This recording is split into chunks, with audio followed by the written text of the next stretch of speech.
4-ാം അധ്യായം 10-ാം വാക്യത്തിന്റെ അവസാന ഭാഗം മാത്രം വായിക്കും. யோபின் புஸ்தகம் 14-ാം அதிகாரம் 10-ாம் வசனத்தினுடைய கடைசி பகுதியை மாத்திரம் படிப்போம். Yea, man giveth up the ghost, and where is he? മനുഷ്യൻ പ്രാണനെ വിട്ടാൽ പിന്നെ അവൻ എവിടെ? മനുപുത്രൻ ജീവിച്ചു പോന പിൻ അവൻ എங்கே? ദൈവനാമത്തിന് മഹത്വമുണ്ടാകട്ടെ. ദൈവനുடைய നാമത്തിற்கு മഹിമ ഉണ്ടാകട്ടെ. ഈ ബൈബിൾ ക്ലാസിന്റെ 1-ാം ദിനത്തിനായി ആദ്യമായി ദൈവത്തെ സ്തുതിക്കുന്നു. இந்த வேத பாடத்தின் 1-ாம் நாளுக்காக நான் முதலாவதாக தேவனை ஸ்தோத்திரிக்கிறேன். സ്വർഗം തുറന്ന് അദൃശ്യ ദൂതസഞ്ചയത്തോടെ നമ്മുടെ മധ്യയെ കടന്നു വന്നിരിക്കുന്ന വലിയവനായ ദൈവത്തിന് 1000 സ്തോത്രങ്ങൾ കരയേറ്റുന്നു. பரலோகம் திறந்து அதர்சனமான ஏராளமான 1000 தூதர்களோடு நம்முடைய மத்தியில் வந்திருக்கிறதான மிகவும் பெரியவராகிய தேவனை நான் ஸ்தோத்திரிக்கிறேன்.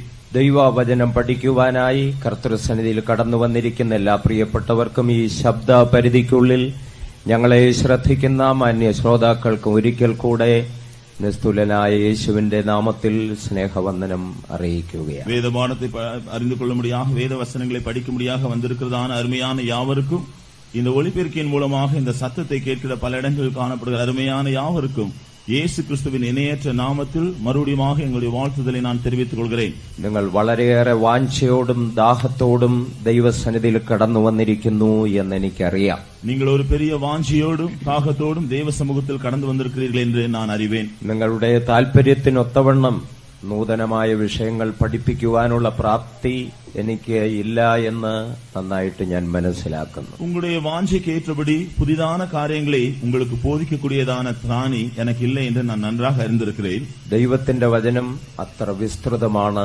ആഴമായതാണ്. தேவனுடைய வசனம் அவ்வளவு விசாலமானதும் ஆழமானதுமாக இருக்கிறது. എങ്കിലും പരിശുദ്ധാത്മാവ് നിങ്ങളുടെ ദാഹത്തെ തീർക്കുമാറാകട്ടെ എന്ന് ഞാൻ പ്രാർത്ഥിക്കുന്നു. என்றாலும் பரிசுத்தாவியானவர் தாமே உங்களுடைய தாகத்தை தீர்க்க வேண்டும் என்று நான் ஜெபிக்கிறேன்.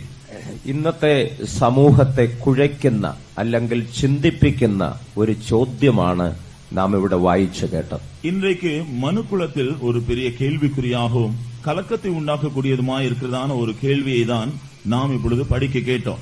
മനുഷ്യൻ തന്റെ പ്രാണനെ വിട്ടാൽ പിന്നെ അവൻ എവിടെ? മനുഷ്യൻ ജീവിച്ച പിൻപ് അവൻ എங்கே?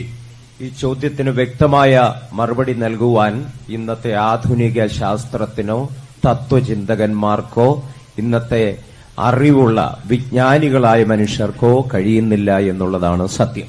இந்த கேள்விக்கு பதில் சொல்லும்படியாக விஞ்ஞானிகளுக்கோ தத்துவ ஞானிகளுக்கோ மற்றும் பல அறிவில் தேறின மேதைகளுக்கோ பதில் சொல்ல முடியாது என்பதுதான் உண்மை. എന്നാൽ മനുഷ്യ ഹൃദയത്തിൽ ഉയരുന്ന ഈ ചോദ്യത്തിന് ബൈബിൾ വ്യക്തമായ മറുപടി നൽകുന്നു. என்றாலும் மனுஷனுடைய இருதயத்தில் எழும்புகிறதான இந்த கேள்விக்கு വേദ പുസ്തകം തെളിവാன വിട കൊടുക്കുന്നത്.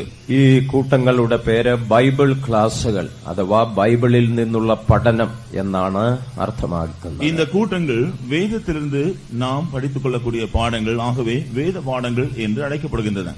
ആധുനിക ലോകത്തിൽ വളരെയേറെ വെല്ലുവിളികൾ നേരിടുന്ന ഒരു ഗ്രന്ഥമാണ് സത്യവേദ പുസ്തകം. ആവിക്കുரிய ജീവിതത്തിൽ ആധുനിക ലോകത്തിൽ இந்த நவீன உலகத்தில் பலவிதமான சவால்களை സന്ധിക്കக்கூடிய ഒരു നിലമയിൽ இருக்கிறതാണ് இந்த വേദ പുസ്തകം. ഒരു ഭാഗത്ത് ഇതിനെ നശിപ്പിക്കുവാൻ പലരും കച്ചകെട്ടി ഇറങ്ങിയിരിക്കുമ്പോൾ മറുഭാഗത്ത് ആയിരക്കണക്കിന് ആളുകൾ ദൈവവചനത്തെ ആലിംഗനം ചെയ്തുകൊണ്ടേയിരിക്കുന്നു. ഒരു പക്കത്തിൽ ഏരാളமான ജനങ്ങൾ ഇதை അழித்து விடும்படியாக முயற்சி செய்யும் பொழுது வேறொரு பக்கத்தில் ஆயிரமான ஜனங்கள் இதை ஏற்றுக்கொண்டு அதனால் ஆசீர்வதிக்கப்படுகிறார்கள். ബൈബിൾ കേവലം ഒരു മതഗ്രന്ഥമല്ല.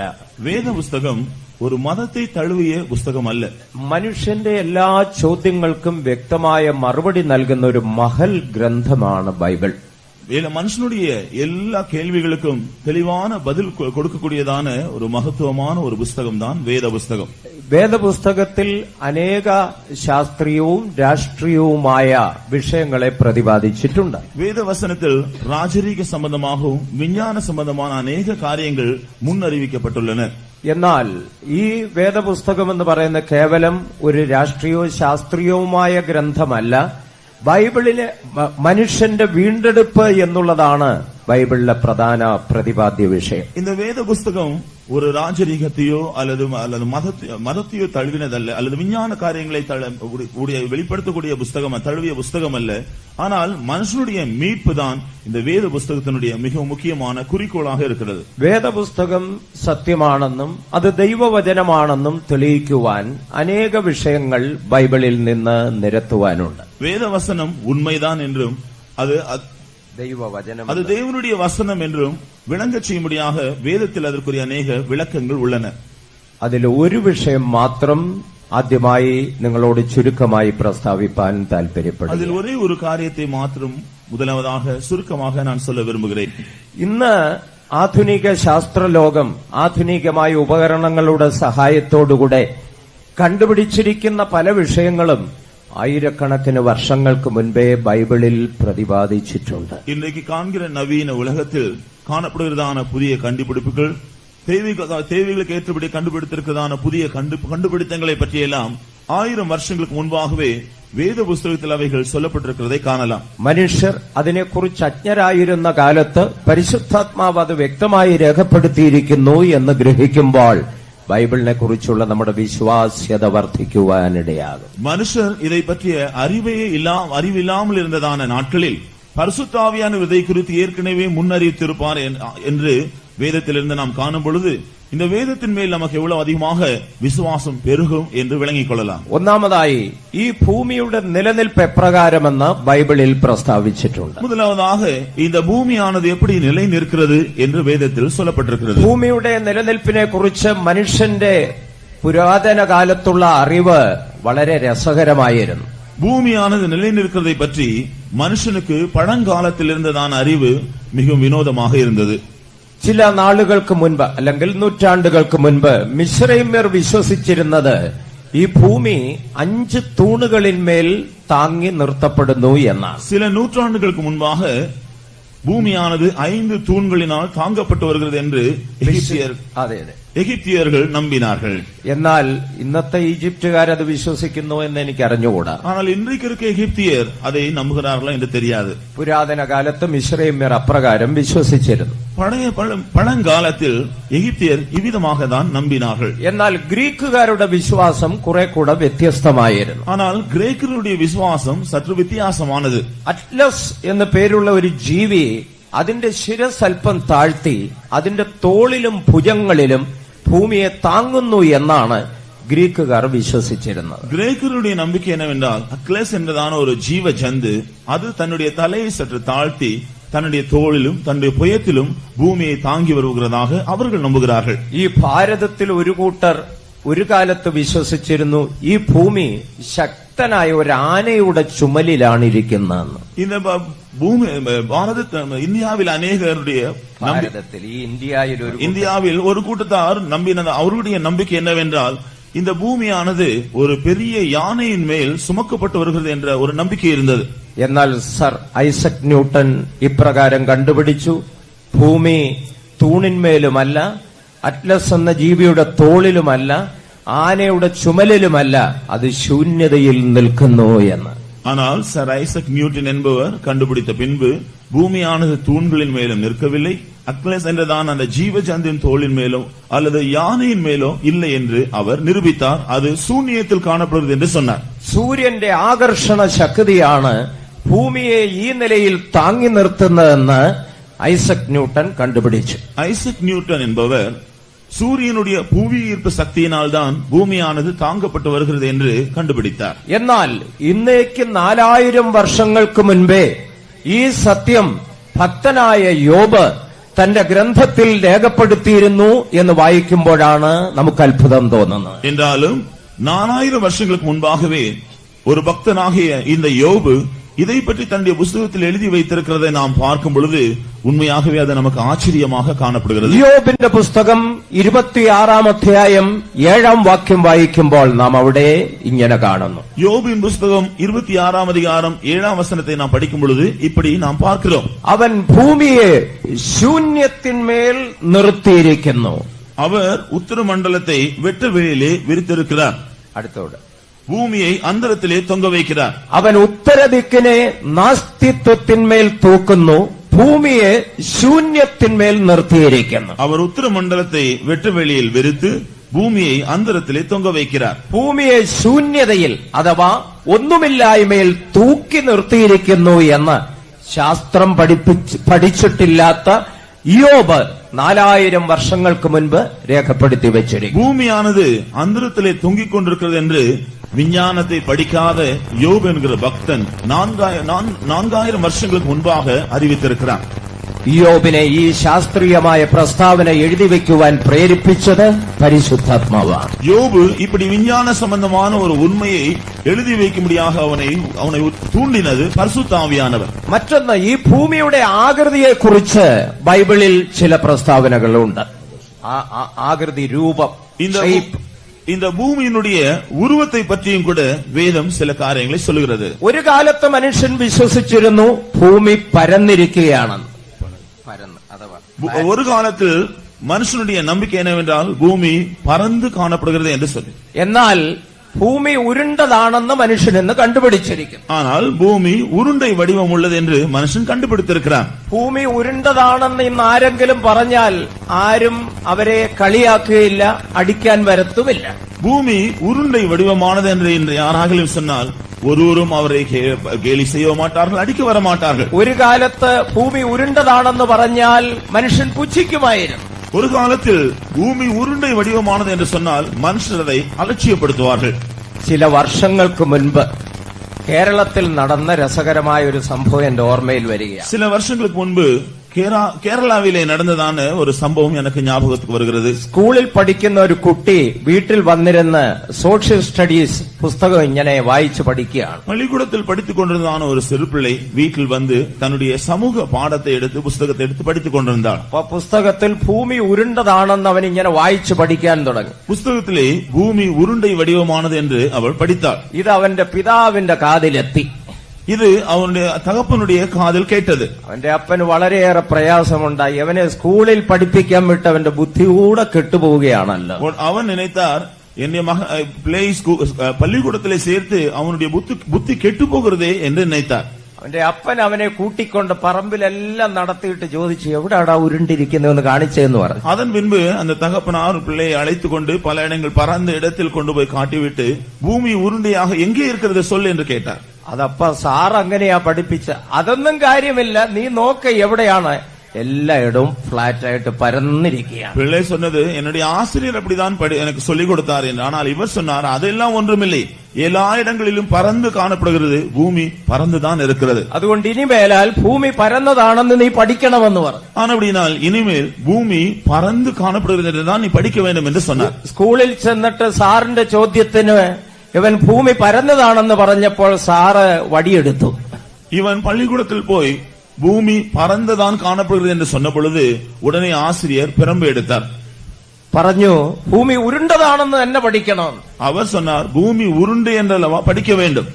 ഈ കുട്ടി ആകപ്പാട് ധർമ്മസങ്കടത്തിലായി. அப்பொழுது சிறுவன் ஒரு பெரிய இக்கட்டிலே காணப்பட்டான். യാദൃശ്യമായി ഒരു ദിവസം സ്കൂൾ ഇൻസ്പെക്ടർ ക്ലാസ് പരിശോധിക്കാനായി വന്നു. எதேச்சையாக ஒரு நாள் இன்ஸ்பெக்டர் அந்த பள்ளிக்கூடத்தில் பரிசோதனைக்காக வந்தார். കുട്ടികളെ എഴുന്നേൽപ്പിച്ച് നിർത്തി ഓരോ ചോദ്യങ്ങൾ ചോദിച്ചു. பிள்ளைகளை எல்லாம் எழுப்பி நிறுத்தி ஒவ்வொருவரிடத்திலும் ஒரு கேள்வி கேட்டார். ഇൻസ്പെക്ടർ ചോദിച്ചു, ഭൂമിയുടെ ആകൃതി എന്താണ്? இன்ஸ்பெக்டர் கேட்டார், பூமியினுடைய வடிவம் என்ன? കഷ്ടകാലത്തിന് ഈ പ്രത്യേക കുട്ടിയോടാ ചോദ്യം ചോദിച്ചു. அவனுடைய கஷ்டகாலம் இந்த குறிப்பிட்ட அந்த சிறுவனிடத்தில் தான் அவர் அந்த கேள்வியை கேட்டார். ചാടി എഴുന്നേറ്റു എന്ന് പറഞ്ഞു, സാർ, ഭൂമി വീട്ടിൽ പരന്നും സ്കൂളിൽ ഉരുണ്ടുമാണിരിക്കുന്നത്. உடனே அவன் குதித்தெழுந்து சொன்னான், சார், வீட்டிலே பூமி பறந்திருக்கிறது, ஆனால் பள்ளிக்கூடத்தில் வந்தால் பூமி உருண்டையாக இருக்கிறது. എന്നാൽ ഇന്ന് ആരും അങ്ങനെ പറയത്തില്ല. ஆனால் இன்றைக்கு யாரும் அப்படி சொல்ல மாட்டார்கள். ഭൂമി പരന്നതാണെന്ന് പറഞ്ഞാൽ ഒരു പിതാവും അടിക്കുവാനായി വരികയുമില്ല. பூமி பறந்தது என்று சொன்னால் இன்றைக்கு எந்த தகப்பனும் அடிக்க வர மாட்டார். മനുഷ്യന്റെ അറിവ് വർദ്ധിച്ചിരിക്കുന്ന കാലഘട്ടമാണ്. ஏனென்றால் மனுஷனுடைய அறிவு இப்பொழுது பெருகி இருக்கிற ஒரு காலம். എന്നാൽ ഒരു കാലത്ത് മനുഷ്യൻ വിശ്വസിച്ചിരുന്നു ഭൂമി പരന്നതാണെന്ന്. ஆனால் ஒரு காலத்தில் மனுஷனுடைய நம்பிக்கை என்னவென்றால் பூமி பறந்து காணப்படுகிறது. ഏറെക്കുറെ 5 നൂറ്റാണ്ടുകൾക്ക് മുൻപ് കോപ്പർനിക്കസ് എന്ന് പറയുന്ന ശാസ്ത്രജ്ഞൻ ഈ ഭൂമിയുടെ ആകൃതി ഉരുണ്ടതാണെന്ന് പ്രസ്താവിച്ചപ്പോൾ അന്നത്തെ ലോകം തന്നെ പുറന്തള്ളി. ஏறக்குறைய 5 நூற்றாண்டுகளுக்கு முன்பாக கோப்பர்னிக்கஸ் என்கிற விஞ்ஞானி பூமி உருண்டை என்று சொன்ன பொழுது அவனுக்கு பயங்கர எதிர்ப்பு வந்தது. അതിനുശേഷം ഗലീലിയോ എന്ന ശാസ്ത്രജ്ഞൻ ഈ കണ്ടുപിടുത്തവുമായി രംഗത്തേക്ക് വന്നു. அதன் பின்பு கலிலேயா என்கிற விஞ்ஞானி மறுபடியும் இதை நிரூபிக்கும்படியாக அவருடைய கண்டுபிடிப்பை ഭൂമി சொன்னார். ഉരുണ്ടതാണെന്ന് പ്രസ്താവിച്ചത് കൊണ്ട് ഗലീലിയോ എന്ന ശാസ്ത്രജ്ഞന് ലഭിച്ചത് വധശിക്ഷയാണ്. பூமி உருண்டையாக இருக்கிறது என்ற தன்னுடைய கண்டுபிடிப்பை சொன்னபடியினால் அந்த விஞ்ஞானிக்கு பயங்கரமான சிக்ஷை தான் பலனாக கிடைத்தது. വധശിക്ഷ, കൊല്ലുവാനുള്ള വിധിയാണ് തനിക്കുണ്ടായത്. அவருக்கு மரண தண்டனை தான் கொடுக்கப்பட்டது. മരണത്തെ ഭയപ്പെട്ട് ഗലീലിയോ എന്ന ശാസ്ത്രജ്ഞൻ തന്റെ കണ്ടുപിടുത്തത്തെ തിരുത്തി പറയേണ്ടി വന്നു. மரணத்திற்கு பயந்து கலிலேயா என்கிற அந்த விஞ்ஞானி தன்னுடைய கண்டுபிடிப்பை மாற்றி சொல்ல வேண்டியிருந்தது. എങ്കിലും കോടതിയിൽ നിറങ്ങിപ്പോകുമ്പോൾ താൻ ഇങ്ങനെ പറഞ്ഞുകൊണ്ടാ വന്നത്, കാലം അതിന്റെ സത്യത്തെ തെളിയിക്കുമെന്ന്. ஆனால் அவர் நீதிமன்றத்திலிருந்து இறங்கி வந்த பொழுது அவர் சொன்னார், ஏற்ற காலம் வரும், அப்பொழுது உண்மை விளங்கும் என்று சொன்னார். ഏറ്റവും ഒടുവിൽ സർ ഐസക് ന്യൂട്ടനാണ് ഈ ഭൂമിയുടെ ആകൃതി ഉരുണ്ടതാണെന്ന് പ്രസ്താവിച്ചത്. கடைசியாக சர் ஐசக் நியூட்டன் என்ற விஞ்ஞானி தான் பூமி உருண்டை என்கிறதை நிரூபித்து காண்பித்தார். ഇന്നത്തെ ലോകം അത് വിശ്വസിക്കണം. இன்றைக்கு உலகம் அதை விசுவாசிக்கிறது. എന്നാൽ ഇന്നേക്ക് 2600 വർഷങ്ങൾക്ക് മുൻപ് ഈ സത്യം ബൈബിളിൽ രേഖപ്പെടുത്തിയിരുന്നു. ஆனால் இதை பற்றி 2600 வருஷங்களுக்கு முன்பாகவே இந்த சத்தியம் வேதத்தில் எழுதப்பட்டிருக்கிறது. കേവലം ഒരു പ്രവാചകനായിരുന്ന യെശയ്യാവ് താൻ ഒരു ശാസ്ത്രജ്ഞനായിരുന്നില്ല, ഒരു പ്രവാചകനായിരുന്നു. சாதாரண ஒரு தீர்க்கதரிசியாக இருந்ததான ஏசாயா அவன் ஒரு விஞ்ஞானி அல்ல, அவன் சாதாரண ஒரு தீர்க்கதரிசி. യെശയ്യാ പ്രവചനം 40-ാം അധ്യായം 22-ാം വാക്യത്തിൽ ഇപ്രകാരം പ്രസ്താവിക്കുന്നു. ஏசாயா 40-ാം அதிகாரம் 22-ാം വചനത്തിൽ ഇவ்விதமாக சொல்லுகிறார். ഇംഗ്ലീഷിൽ കുറെ വ്യക്തമായിട്ട് അത് രേഖപ്പെടുത്തിയിട്ടുണ്ട്. അവൻ ഭൂമിയുടെ മണ്ഡലത്തിന്മേൽ ഇരിക്കുന്നു എന്നാണ് മലയാളത്തിൽ.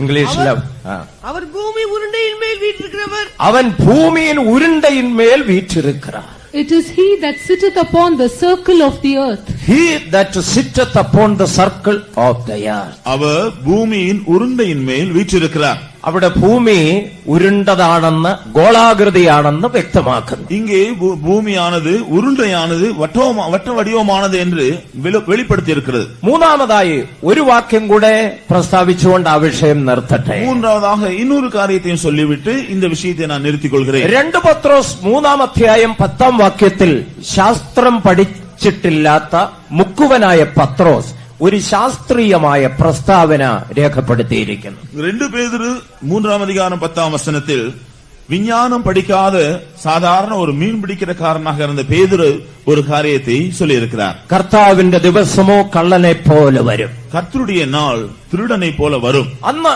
ആകാശം കൊടുമുഴക്കത്തോടെ ഒഴിഞ്ഞു പോകും. அன்று வானமானது மடமட என்று ஒளிந்து போகும். മൂലപദാർത്ഥങ്ങൾ കത്തി അഴിയും.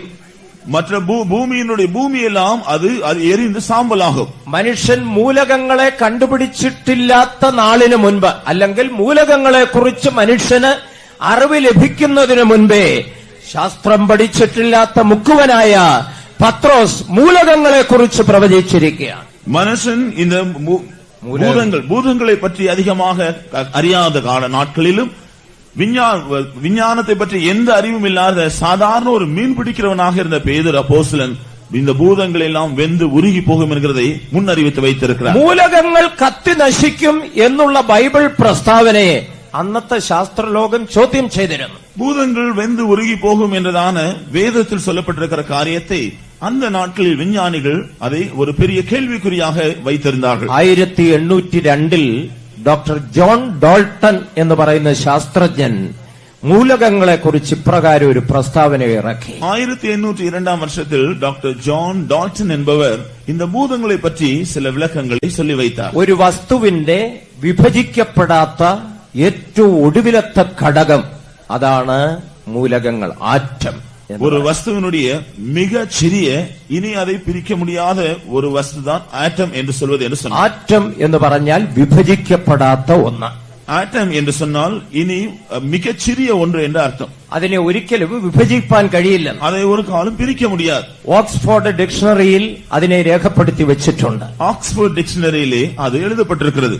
ജോൺ ഡോൾട്ടന്റെ പ്രസ്താവന വെച്ചുകൊണ്ട് ശാസ്ത്രലോകം ബൈബിളിനെ പുച്ഛിച്ചു തള്ളി.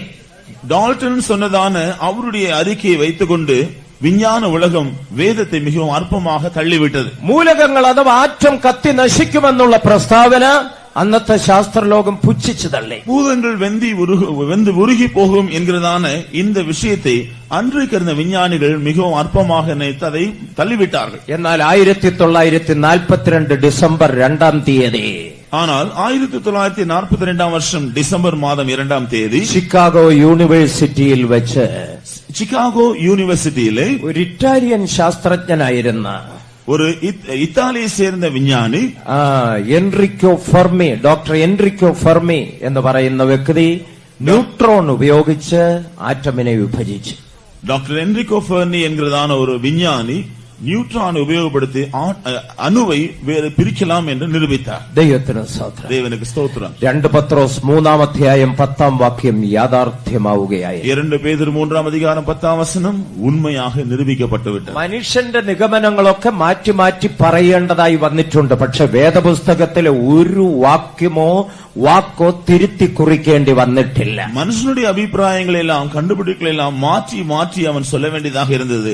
ஆனால் வேதத்தில் சொல்லப்பட்டிருக்கிற காரியங்கள் அப்படி மாற்றப்பட வேண்டிய அவசியமே இல்லாமல் என்றென்றைக்கும் நிலைத்திருக்கிறது. ആകാശവും ഭൂമിയും മാറിപ്പോയാലും ഇതിനകത്ത് വള്ളിക്കോ പുള്ളിക്കോ വ്യത്യാസം വരുന്നില്ല. வானமும் பூமியும் ஒளிந்து போனாலும் இதனுடைய ஒரு சிறிய எழுத்தோ எழுத்தின் உறுப்போ அழிந்து போவதில்லை, மாற்றப்படுவதில்லை. ഈ ബൈബിൾ പ്രപഞ്ചത്തിന്റെ ഉൽപ്പത്തിയെ കുറിച്ച് പ്രസ്താവിച്ചുകൊണ്ട് ആരംഭിക്കുന്നു. இந்த வேதமானது உலகத்தினுடைய ஆரம்பத்தை பற்றி சொல்லிக்கொண்டு ஆரம்பிக்கிறது. ആദിയിൽ ദൈവം ആകാശവും ഭൂമിയും സൃഷ്ടിച്ചു.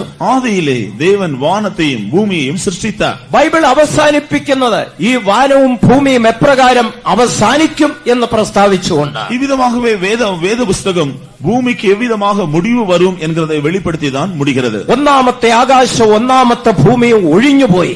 முதலாம் வானமும் முதலாம் பூமியும் ஒளிந்து போகும். സമുദ്രം ഇനി ഇല്ല, சமுத்திரம் இனி இல்லை എന്ന് പ്രസ്താവിച്ചുകൊണ്ട് ബൈബിൾ ഉപസംഹരിക്കുന്നു. இவ்விதமாக சொல்லிக்கொண்டுதான் வேதமானது முடிவுக்கு வருகிறது. മനുഷ്യന്റെ ഉൽപ്പത്തി വേദപുസ്തകത്തിന്റെ പ്രാരംഭത്തിൽ ദർശിക്കുവാൻ കഴിയും. மனுஷனுடைய ஆரம்பத்தை பற்றியும் வேதத்தின் ஆரம்பத்திலே நாம் காண்கிறோம். ദൈവം തന്റെ സാദൃശ്യത്തിൽ സ്വരൂപത്തിൽ മനുഷ്യനെ ഉണ്ടാക്കി. தேவன் தம்முடைய சாயலிலும் சொரூபத்திலும் மனுஷனை உண்டாக்கினார். മനുഷ്യന്റെ നിത്യതയെക്കുറിച്ച് പ്രസ്താവിച്ചുകൊണ്ട് ബൈബിൾ അവസാനിക്കും. மனுஷனுடைய நித்தியத்தை பற்றி வெளிப்படுத்தி வேதமானது முடிவடைகிறது. മനുഷ്യന്റെ എല്ലാ ചോദ്യങ്ങൾക്കും വ്യക്തമായ മറുപടി ബൈബിൾ നൽകുന്നുണ്ട്. மனுஷனுடைய எல்லா கேள்விகளுக்கும் தெளிவாக வேதம் பதில் கொடுக்கிறது. ഇന്നത്തെ ലോകത്തെ അലട്ടുന്ന ഒരു പ്രശ്നമാണ് നാം വായിച്ചു കേട്ട ചോദ്യം.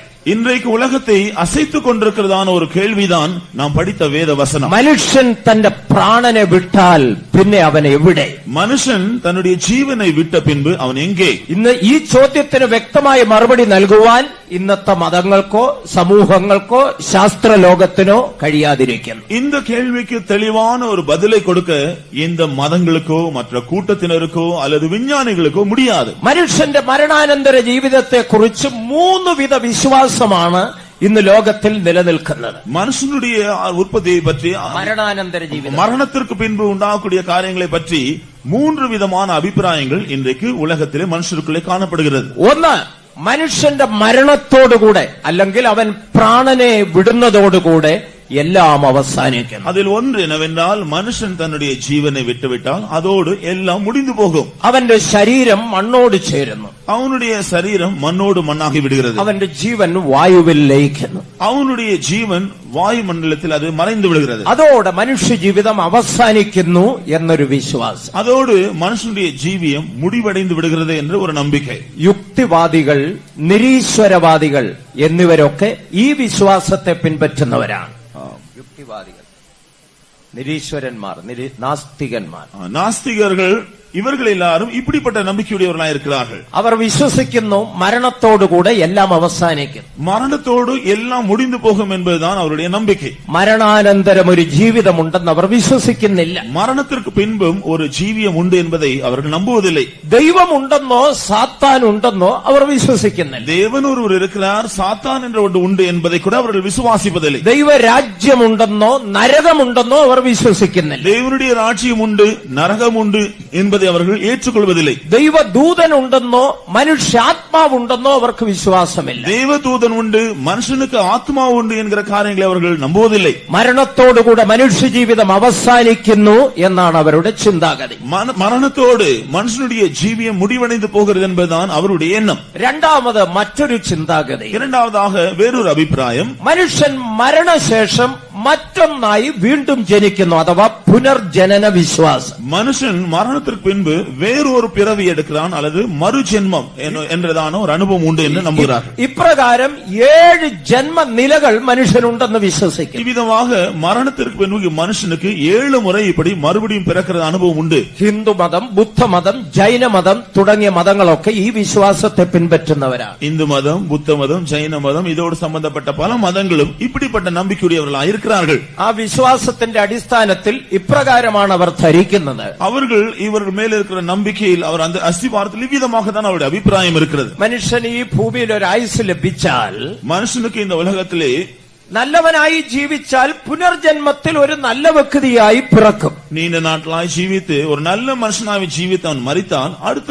பிறவியிலே அவன் ஒரு நல்ல நிலைமையில் பிறப்பானான். ഈ ആയുസ്സിൽ വല്ല കുടികാരനോ കള്ളക്കടത്തുകാരനോ ആയിട്ടൊക്കെ ജീവിച്ചാൽ മറുജന്മത്തിൽ വല്ല വണ്ടിക്ക് കെട്ടുന്ന മാടായിട്ടോ അങ്ങനെയൊക്കെ പിറക്കുമെന്നായിരിക്കും. இந்த உலகத்திலே இந்த ஜீவியத்திலே அவன் குடிகாரனாக திருடனாக ஜீவித்து அவனுடைய ஜீவியம் முடிவடையும் என்றால், அடுத்த பிறவியிலே அவன் வண்டியை கட்டி எடுக்கக்கூடிய ஒரு மாட்டை போல அல்லது ஒரு இழிவான ஒரு பிறவியை தான் அவன் பெற்றுக்கொள்வான் என்று நம்புகிறார்கள். ഇങ്ങനെ 7 ജന്മ നിലകൾ ഉണ്ടെന്ന് വിശ്വസിക്കുന്നു. இப்படி 7 முறை மறுபடியுமாக அவர்கள் பிறக்கிறார்கள் என்று அவர்கள் நம்புகிறார்கள். മൂന്നാമത്തെ വിശ്വാസം, മരണാനന്തരം മനുഷ്യന് ഒരു നിത്യതയുണ്ട്, അതിനെ സ്വർഗമെന്നും നരകമെന്നും രണ്ടായി തിരിക്കുന്നു എന്നുള്ള വിശ്വാസം. மூன்றாவது மனுஷனுடைய நம்பிக்கை அல்லது அபிப்பிராயம் என்னவென்றால், மரணத்திற்கு பின்பு ஒரு நித்தியம் உண்டு, அது பரலோக ராஜ்யத்திலோ அல்லது நரகத்திலோ அது காணப்படும் என்பது. യഹൂദ മതം, ക്രിസ്തു മതം, ഇസ്ലാം മതം, ഈ മതങ്ങളൊക്കെ ഈ വിശ്വാസത്തെ പിൻപറ്റുന്നവരാണ്. யூத மதம், இஸ்லாம் மதம், கிறிஸ்தவ மதம் இவர்கள் எல்லாரும் இந்த நம்பிக்கையுடையவர்களாக இருக்கிறார்கள். ബൈബിൾ മരണാനന്തരം ഒരു ജീവിതമുണ്ടെന്ന് വ്യക്തമാക്കുന്നു. வேத புஸ்தகம் மரணத்திற்கு பின்பு ஒரு ஜீவியம் உண்டு என்பதை தெளிவாக சொல்லுகிறது. ഈ ലോകത്തിൽ മനുഷ്യരാരും നൂറ്റാണ്ടുകൾ ജീവിച്ചിരിക്കുന്നില്ല. இந்த உலகத்திலே எந்த மனுஷனும் பல நூற்றாண்டுகளாக ஜீவனோடு இருப்பதில்லை. 40, 50, 60, 70 വർഷത്തെ ജീവിതമാണ് മനുഷ്യൻ ഈ ഭൂമിയിലുള്ളത്. இப்பொழுது காணப்படுகிற மனுஷனுடைய ஆயுசு நாட்கள் 40, 50, 60 அல்லது 70 வருஷங்கள் தான். ബൈബിൾ ചരിത്രം പഠിച്ചു നോക്കിയാൽ നൂറുകണക്കിന് വർഷങ്ങൾ ജീവിച്ചിരുന്നവരെ കുറിച്ച് ബൈബിളിൽ പ്രസ്താവിക്കുന്നു. ஆனால் வேதத்திலே நாம் படித்தால் 100 வருஷங்களுக்கு அதிகமாக நீண்ட நாட்கள் ஜீவனோடு ஆயுசுடையவர்களாய் இருந்தவர்களை பற்றி வேதம் சொல்லுகிறது. ബൈബിൾ ചരിത്രം അനുസരിച്ച് ഏറ്റവും കൂടുതൽ നാൾ ജീവിച്ചിരുന്ന വ്യക്തിയാണ് മെത്തൂശലേഖ്. 969 വർഷം ജീവിച്ചിരുന്നു. வேத சரித்திரத்தின்படி நீண்ட நாட்கள் ஜீவனோடு இருந்த ஒரு மனுஷனுடைய பெயர் மெத்துசலா. அவன் 969 வருஷங்கள் ஜீவனோடு இருந்தான். ആരംഭ നാളുകളിൽ 969, 930, 900 എന്നിങ്ങനെ നാളുകൾ മനുഷ്യൻ ജീവിച്ചിരുന്നു. ஆரம்ப நாட்களில் 969 வருஷங்கள், 930 வருஷம், 900 வருஷம் என்று நீண்ட நாட்கள் மனுஷன் உயிரோடு ஜீவித்தான். ആ ഭാഗങ്ങളൊക്കെ പഠിക്കുമ്പോൾ ദൈവമേ അതുപോലൊരു കാലഘട്ടം കിട്ടിയിരുന്നെങ്കിൽ എത്ര നന്നായിരുന്നു എന്ന് ധരിക്കുന്നവർ ഇല്ലാതില്ല.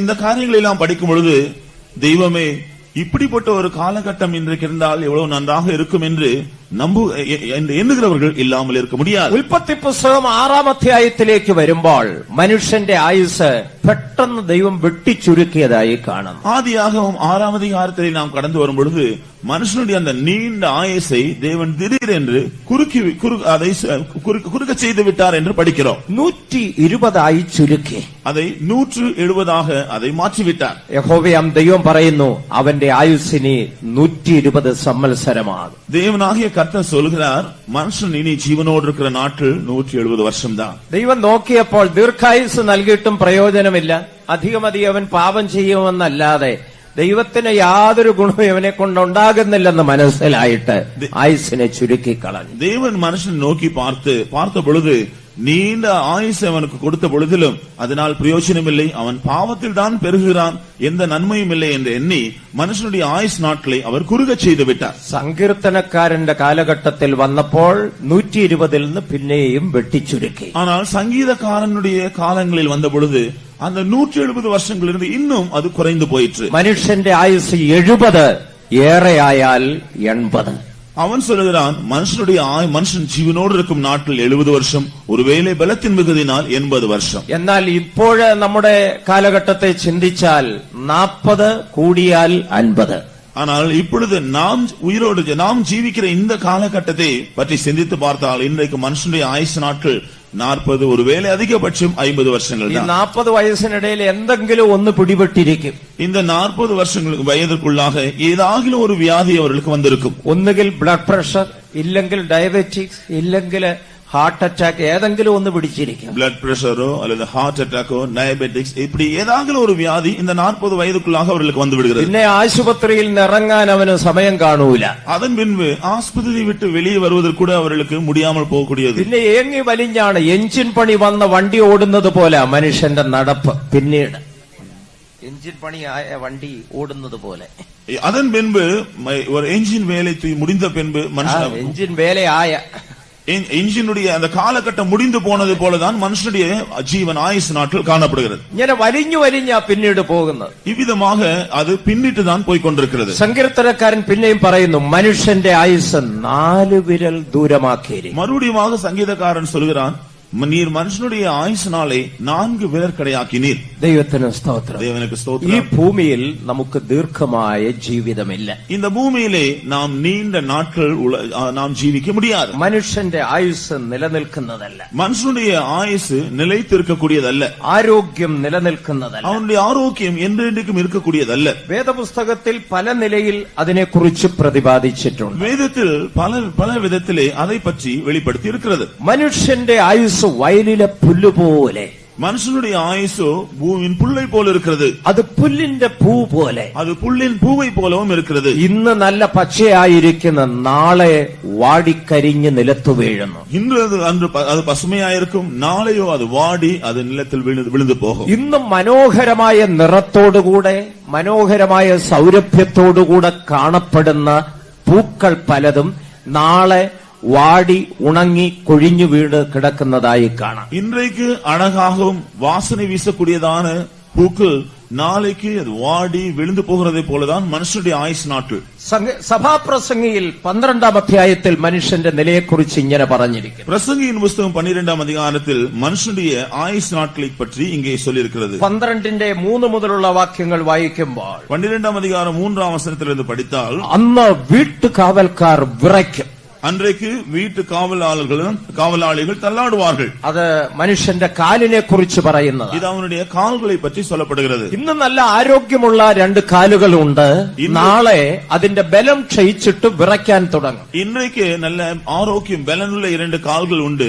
ஆனால் வயதாகும் பொழுது அவைகள் பலவீனப்பட்டு அவைகள் நடுங்க ஆரம்பிக்கும். അടുത്തതായി വായിക്കുന്നു, ബലവാന്മാർ കുനിയും. அடுத்தபடியாக பலசாலிகள் கூனி போய். അത് മനുഷ്യന്റെ നട്ടെല്ലിനെ കുറിച്ച് പറയുന്നു. அது மனுஷனுடைய முதுகெலும்பை குறித்து சொல்லப்படுகிறது. നട്ടെല്ലിന്റെ ബലം ക്ഷയിച്ചിട്ട് കുനിയുവാൻ തുടങ്ങും. முதுகெலும்பினுடைய பலன் குறைந்து அவன் கூனமடைகிறான். പിന്നീട് ഒരു വടിയുടെ സഹായമില്ലാതെ നടപ്പാൻ കഴിയാതെ വരും. அதன் பின்பு ஒரு கைத்தடியினுடைய உதவி இல்லாமல் நடக்க முடியாது. കിളിവാതിലൂടെ നോക്കുന്നവർ അന്ധരായിത്തീരും.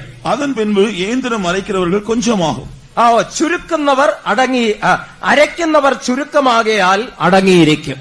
அரைக்கிறவர்கள் கொஞ்சமானதனால் ஓய்ந்து போயிருப்பார்கள். അത് മനുഷ്യന്റെ പല്ലിനെ കുറിച്ച് പറഞ്ഞിരിക്കുന്നു. இது மனுஷனுடைய பற்களை பற்றி சொல்லியிருக்கிறது. ഇന്ന് നല്ല ബലമുള്ള പല്ലുകൾ ഉണ്ടായിരിക്കും, അത് ഓരോന്നോരോന്നായി കൊഴിഞ്ഞു പോകും. இன்றைக்கு நல்ல பலமுள்ள பற்கள் இருக்கின்றது, ஆனால் வயதாக ஒன்றொன்றாக அவைகள் விழுந்து போகிறது. പിന്നീട് അത് ചുരുക്കമാകും. அதன் பின்பு அதன் எண்ணிக்கை குறைந்து போகிறது. അതുകൊണ്ട് അത് അടങ്ങിയിരിക്കുമെന്നാണ്. அப்படினால அது அடங்கி இருக்குமா? കിളിവാതിലൂടെ നോക്കുന്നവർ അന്ധരായിത്തീരും. பலகனி வழியாய் பார்க்கிறவர்கள் இருண்டு போகும். അത് മനുഷ്യന്റെ കണ്ണിന്റെ കാഴ്ച നഷ്ടപ്പെടുമെന്നാണ്. இது மனுஷனுடைய பார்வை மங்கி போகும் என்பதை சொல்லியிருக்கிறது. തെരുവുകളിലെ കതകുകൾ അടയും എന്ന് പറഞ്ഞാൽ കേൾവി ശക്തി നഷ്ടമാകും. இந்திர சத்தம் தாழ்ந்து போகும், திருவாசல் கதவுகள் அடைப்படும், அதாவது கேட்கிறதான அந்த சக்தி குறைந்து போகும். പക്ഷികളുടെ ശബ്ദത്തിങ്കൽ ഉണർന്നു പോകും. குருவியின் சத்தத்திற்கும் எழுந்திருக்க வேண்டும். എന്ന് പറഞ്ഞാൽ രാത്രിയിലുള്ള സുഖനിദ്ര നഷ്ടപ്പെടും. ഒരു ചെറിയ ചലനം കേട്ടാൽ ഞെട്ടി ഉണരും. இதன் அர்த்தம் என்னவென்றால் இரவிலே நல்ல தூக்கம் இல்லை, ஒரு சிறிய சத்தம் கேட்டாலும் பயந்து எழும்ப வேண்டும். ഏറ്റവും ഒടുവിൽ പറയുന്നു രോചനക്കുരു ഫലിക്കാതെ വരും എന്ന് പറഞ്ഞാൽ മരുന്ന് എഫക്ട് ചെയ്യാത്ത, മെഡിസിൻ എഫക്ട് ആകാത്ത ഒരു കാലഘട്ടം വരും. രോചനക്കുരു ഫലിക്കാതെ വരും. 5-ാം വാക്യത്തിന്റെ അവസാന ഭാഗത്ത് വായിക്കുന്നു. 5ന്റെ അവസാനം വായിച്ചേ. பசித்தீவனமும் அற்று போகாததற்கு முன்னும் ആ, என்று சொல்லப்பட்டிருக்கு. அதனுடைய அர்த்தம் என்னவென்றால் அவன் தன்னுடைய ஆரோக்கியத்திற்காக மருந்துகளை உபயோகப்படுத்தினாலும் அதனால் எந்த பலனும் இல்லாமல் போகக்கூடிய ஒரு காலம். ഏറ്റവും ഒടുവിൽ എടുത്ത് ആശുപത്രിയിലേക്ക് കൊണ്ടുപോയി ഡോക്ടർമാർ പറയും ഞങ്ങളെ കൊണ്ടൊന്നും ചെയ്യാൻ കഴിവില്ല, മാക്സിമം ഞങ്ങൾ നോക്കി വീട്ടിൽ കൊണ്ടുപോക്കോ. கடைசியில் ஆஸ்பத்திரி கொண்டு போன பின்பு கடைசியில் மருத்துவர்கள் சொல்வார்கள் நாங்கள் எவ்வளவோ முயற்சி செய்து பார்த்து விட்டோம், ஒன்றும் செய்ய முடியவில்லை, திரும்பி கொண்டு போங்கள். മനുഷ്യൻ തന്റെ ശാശ്വത ഭവനത്തിലേക്ക് പോകും. மனுஷன் தன்னுடைய அந்த நித்திய வீட்டிற்கு போகிறான். അതാണ് സഭാപ്രസംഗി പ്രസ്താവിക്കുന്നത്. இதைதான் இந்த பிரசங்கியினுடைய எழுத்தாளன் சொல்லுகிறார். ആ ശാശ്വതമായ ഒരു ഭവനം, நித்தியமான வீடு. അതാണ് യോബിന്റെ പുസ്തകത്തിൽ വായിച്ച മനുഷ്യൻ തന്റെ പ്രാണനെ വിട്ടാൽ പിന്നെ എവിടെ. இதைதான் யோபின் புஸ்தகத்திலே நாம் படிக்க கேட்டோம். மனுஷன் ஜீவித்து போன பின்பு அவன் எங்கே? അവൻ ശാശ്വത ഭവനത്തിലേക്ക് പോകുന്നു. அவன் ஒரு நித்திய வீட்டிற்கு போகிறான். മനുഷ്യന്റെ ശാശ്വത ഭവനം അഥവാ നിത്യത. மனுஷனுடைய நித்திய வீடு அல்லது நித்தியம். ഞങ്ങളുടെ പിൻപിൽ ഒരു ചാർട്ട് വലിച്ചു കെട്ടിയിട്ടുണ്ട്. எங்களுக்கு பின்பு ஒரு சார்ட் கட்டப்பட்டிருக்கிறது. വേദപുസ്തക സത്യങ്ങൾ അനാദി നിത്യത തുടങ്ങി അനന്ത നിത്യത വരെയുള്ള വിഷയങ്ങളാണ് ചാർട്ടിൽ രേഖപ്പെടുത്തിയിരിക്കുന്നത്. இந்த வரைபடத்திலே முந்தின நித்தியம் முதல் பிந்தின நித்தியம் பிந்திய நித்தியம் வரையுள்ளதான வேதத்தில் அடங்கியிருக்கிறதான பல காரியங்களை தான் வரையப்பட்டிருக்கிறது. എന്നാൽ നാം ഈ ദിവസങ്ങളിൽ ചിന്തിപ്പാൻ ആഗ്രഹിക്കുന്ന വിഷയം മനുഷ്യന്റെ മരണാനന്തര നിത്യത എന്നുള്ളതാണ്. ஆனால் இந்த நாட்களில் நாம் சிந்திக்க போகிற விஷயம் என்னவென்றால் மனுஷனுடைய மரணத்திற்கு பின்பு அவன் சுதந்திரிக்க போகிறதான நித்தியத்தை பற்றியது. ആ ഭാഗം മാത്രം ഒരു നോട്ടീസിൽ പടമായി പ്രിന്റ് ചെയ്ത് നിങ്ങളുടെ കൈവശം തന്നിട്ടുണ്ട്. அந்த பாகத்தை மாத்திரம்தான் ஒரு வரைபடமாக நாங்கள் அச்சிட்டு உங்களுடைய கையிலே கொடுத்திருக்கிறோம். ആ ഭാഗം മാത്രം ഈ ദിവസങ്ങളിൽ ചിന്തിപ്പാൻ താല്പര്യപ്പെടുകയാണ്. இந்த காரியங்களை மாத்திரம் இந்த நாட்களில் நாம் சிந்திக்கலாம் என்று விரும்புகிறேன். ഈ ചാർട്ടിൽ ഒരു ചെറിയ ഭാഗം മാത്രമാണ് ആ വിഷയം ഉൾക്കൊണ്ടിരിക്കുന്നത്. இந்த வரைபடத்தில் ஒரு சிறிய பகுதி தான் இந்த காரியங்களை எல்லாம் குறிப்பிடக்கூடியது. മനുഷ്യന്റെ മരണാനന്തരം അവന്റെ നില എന്തായിരിക്കും? மனுஷனுடைய மரணத்திற்கு பின்பு அவனுடைய நிலவரம் எப்படி இருக்கும்? ഇന്ന് ലോകത്തിലുള്ള മനുഷ്യനെ 2 വിഭാഗത്തിലായി പെടുത്തും. இன்று உலகத்தில் இருக்கிற மனுஷனை 2 பிரிவுகளாக பிரிக்கலாம். ഒന്ന് പാപികളും ദുഷ്ടന്മാരും, മറ്റൊന്ന് ദൈവത്തിന്റെ വിശുദ്ധന്മാർ. ஒன்று பாவிகள் துன்மார்க்கர், மற்றொன்று தேவனுடைய பரிசுத்தவான்கள். അതുപോലെ മനുഷ്യന്റെ മരണാനന്തര നിത്യതയും രണ്ടായി തിരിക്കുന്നു.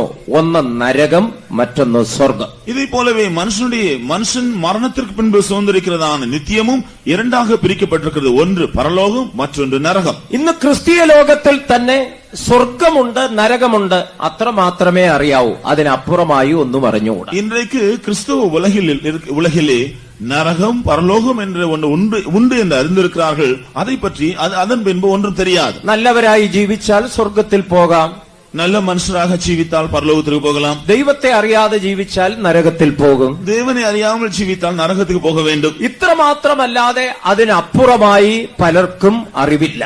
இவ்வளவுதான் அவர்கள் அறிந்திருக்கிறார்களே ஒழிய அதற்கு அப்பால் அதை பற்றிய அறிவு அவர்களுக்கு இல்லை. എന്നാൽ മരണാനന്തരമുള്ള മനുഷ്യന്റെ നിത്യതയെക്കുറിച്ച് ബൈബിൾ ഒരു വ്യക്തമായ ദർശനം നൽകുന്നു. ஆனால் மரணத்திற்கு பின்பு மனுஷனுடைய நித்தியத்தை பற்றி வேதம் தெளிவாக சொல்லுகிறது. ആദ്യമായി നരകം എന്നുള്ള വിഷയമാണ് നാം ചിന്തിക്കുവാൻ. முதலாவதாக நரகம் என்ற விஷயத்தை நாம் சிந்திக்க போகிறோம். നരകം എന്നുള്ള വിഷയം ചിന്തിക്കുമ്പോൾ അതിനെ രണ്ടായി തിരിച്ചു പഠിക്കണം. நரகம் என்ற விஷயத்தை பற்றி நாம் சிந்திக்கும் பொழுது அதை 2ஆக பிரிந்து படிக்க வேண்டும். ഒന്ന്, മനുഷ്യൻ ന്യായവിധിക്ക് മുൻപ് പോയി ചേരുന്ന താൽക്കാലിക നരകം. ஒன்று, மனுஷன் நியாய தீர்ப்புக்கு முன்பாக போய் சேரக்கூடிய தற்காலிகமான ஒரு இடம் நரகம். അടുത്തതായി ന്യായവിധിക്ക് ശേഷം പോയി ചേരുന്ന നിത്യതീപ്പൊയ്ക. அதன் பின்பு நியாய தீர்ப்புக்கு பின்பு அவன் போய் சேரக்கூடியதான நித்தியமான அக்கினி கடல். എന്നിങ്ങനെ രണ്ടായി തിരിച്ചു പഠിക്കണം. இப்படி 2 விஷயங்களாக பிரித்து படிக்க வேண்டும். മനുഷ്യൻ ന്യായവിധിക്ക് മുൻപ് ഒരു താൽക്കാലികമായ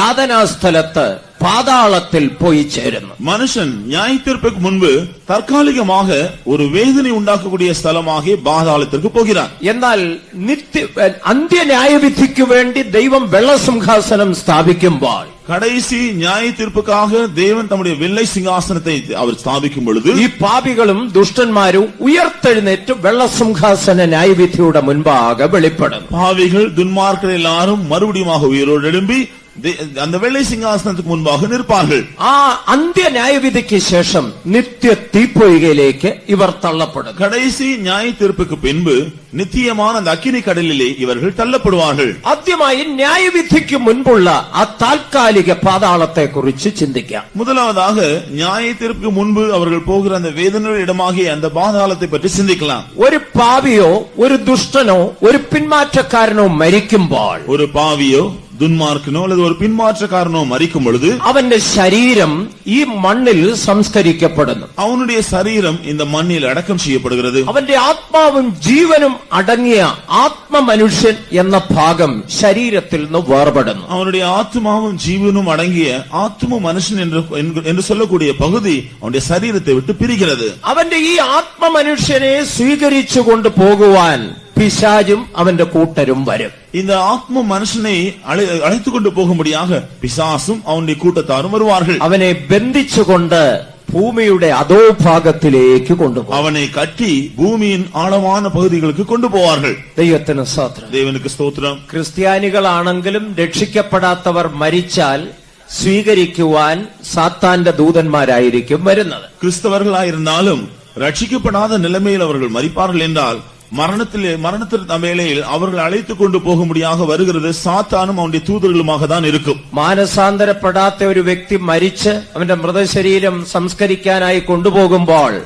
എന്നെ എതിരേൽപ്പാൻ ദൈവദൂതർ വരുന്നു എന്ന് പാടിയാലും ദൈവദൂതർ വരത്തില്ല, സാത്താന്റെ കിങ്കരന്മാരായിരിക്കും വരിക. மனம் திரும்பாத ஒரு மனுஷன் மரித்த பின்பு அவனை அடக்கம் செய்யும்படியாக கொண்டு போகிற வேளையில் என்னை அழைத்துக் கொண்டு போக தேவ தூதர்கள் வருவார்கள் என்று மற்றவர்கள் பாடலாம். ஆனால் உண்மையாக அவர்கள் வரமாட்டார்கள். சாத்தானும் அவருடைய தூதர்கள் தான் வருவார்கள். എന്റെ ബാല്യപ്രായത്തിൽ എന്നെ ചിന്തിപ്പിച്ച ഒരു സംഭവം ഉണ്ടായി. എന്റെ சிறு പ്രായത്തിൽ என்னை அதிகமாக சிந்தனைக்குள்ளாக்கிய ഒരു விஷயம் ഉണ്ട്. ഒരു ദിവസം ഞാൻ രാവിലെ സ്കൂളിലേക്ക് പോകുമ്പോൾ ഒരു വിലാപയാത്ര വരുന്നു. ஒரு நாள் நான் காலையிலே பள்ளிக்கூடத்திற்கு செல்லும் பொழுது இப்படிப்பட்ட ஒரு மரண ஊர்வலம் வந்தது, துக்க ஊர்வலம். ഇപ്രകാരം ഒരു പാട്ട് പാടിക്കൊണ്ടാ വരുന്നത്. എന്നെ എതിരേൽപ്പാൻ ദൈവദൂതർ വരുന്നു എന്ന് പാടിക്കൊണ്ട് മൃതശരീരവുമായി വരിക. என்னை சந்திக்கும்படியாக தேவதூதர்கள் வருகிறார்கள் என்று பாட்டு பாடிக்கொண்டு அந்த சவத்தை அவர்கள் கொண்டு போனார்கள். എനിക്ക് മനസ്സിലായില്ല ഇത് ആരുടെ ശരീരമാണ്. அது யார் இறந்தது என்று, இறந்தவருடைய சரீரம் யாருடையது என்று எனக்கு விளங்கியது. വഴിയിൽ നിന്ന് ഒരാളോട് ചോദിച്ചു ഇത് ആരുടെയായി മൃതശരീരം. அது யார் என்று தெரியாதபடினால் வழியில் ஒருவரிடத்தில் இது யார் இறந்து போனது என்று கேட்டேன். അയാൾ പറഞ്ഞു ഇന്നലെ കത്തിക്കുത്തിൽ 28 കുത്തേറ്റ് ഒരാൾ മരിച്ചു. அவர் சொன்னார் நேற்று நடந்த கத்தி குத்திலே 28 முறை கத்தி குத்து வாங்கி ஒருவர் மரித்து போனார். ചാരായം കുടിച്ച് ബോധം നഷ്ടപ്പെട്ട് കത്തിക്കുത്തിൽ അകപ്പെട്ട് മരിച്ച ആളിന്റെ ശരീരമായി കൊണ്ടുവരുന്നു. சாராயம் குடித்து தன்னுடைய சுயநினைவு இழந்த பொழுது பலமுறை கத்தியினால் குத்தப்பட்டு மரித்து போன ஒரு மனுஷனுடைய அந்த சவத்தை தான் கொண்டு வருகிறார்கள். ആ ശരീരവും ചുമന്നുകൊണ്ടാണ് ഇങ്ങനെ പാടിക്കൊണ്ടുവരുന്നത്. എന്നെ എതിരേൽപ്പാൻ ദൈവദൂതർ വരുന്നു. அந்த சரீரத்தை சுமந்து கொண்டு போகும் பொழுதுதான் என்னை சந்திக்கும்படியாக எதிர்கொண்டு வரும்படியாக தேவதூதர்கள் வருவார் என்று பாடினார்கள். പാട്ടുപാടി എന്ന് വിചാരിച്ച് ദൈവദൂതർ വരുമോ? ഒരിക്കലുമില്ല. பாட்டு பாடிவிட்டார்கள் என்று சொல்லி தேவதூதர்கள் வருவார்களா? ஒரு காலம் முடியாது. ആ മനുഷ്യന്റെ ആത്മാവിനെ എതിരേൽക്കുവാൻ സാത്താന്റെ ദൂതന്മാർ വന്നു കാണും. அவன் அந்த மனுஷனுடைய ஆத்மாவை எதிர்நோக்கும்படியாக வரவேற்கும்படியாக சாத்தானுடைய தூதர்கள் தான் வந்திருப்பார்கள். ആത്മാവിനെ ബന്ധിച്ച് ഭൂമിയുടെ അധോഭാഗത്തേക്ക് കൊണ്ടുപോകും. அவனுடைய ஆத்மாவை கட்டி பூமியினுடைய அகாத பாதாளத்துக்கு கொண்டு போவார்கள். മനുഷ്യന്റെ ആത്മാക്കൾ ബന്ധിക്കപ്പെടുന്ന താൽക്കാലിക പാതാളം എന്ന് പറയുന്ന ഈ ഭൂമിയുടെ അധോഭാഗത്താണ്. மனுஷனுடைய ஆத்மாக்கள் கட்டப்பட்டு தற்காலிகமாக வைக்கப்பட்டிருக்கிறதான ஒரு பகுதிதான் பூமியின் தாழ்விடம் என்று சொல்லப்படும். ഭൂമിയുടെ അധോഭാഗത്ത് എന്തൊക്കെ ഉണ്ടെന്ന് മനുഷ്യൻ ഇതുവരെ കണ്ടുപിടിച്ചു തീർന്നിട്ടില്ല. இந்த பூமியின் கீழே என்னவெல்லாம் இருக்கிறது என்று இதுவரையிலும் மனுஷன் கண்டுபிடிக்கவில்லை. ദൈവത്തിന് സ്തോത്രം. தேவனுக்கு ഈ ஸ்தோத்திரம். ഭൂമിയുടെ അധോഭാഗത്തെ കുറിച്ച് ശാസ്ത്രജ്ഞന്മാർ പറയുന്നത് ഭൂമിയുടെ കേന്ദ്ര ബിന്ദുവിൽ 4000 ഡിഗ്രി സെന്റിഗ്രേഡ് ചൂടിൽ തിളച്ചു മറിഞ്ഞുകൊണ്ടിരിക്കുകയാണെന്ന്. பூமியின் கீழே என்ன இருக்கிறது என்று விஞ்ஞானிகள் ஆராய்ந்து பார்த்து 4000 டிகிரி உஷ்ணம் உள்ளதான சூடிலே ലാവ തിളച്ചു മറിയുന്നു. அது அங்க லாவா, அந்த தீ பிளம்பு எரிந்து கொண்டிருக்கிறதாக சொல்லி இருக்கிறார்கள். അപ്പോൾ ഭൂമിയുടെ അധോഭാഗത്ത് കഠിനമായ ചൂടുണ്ടെന്ന് വ്യക്തം.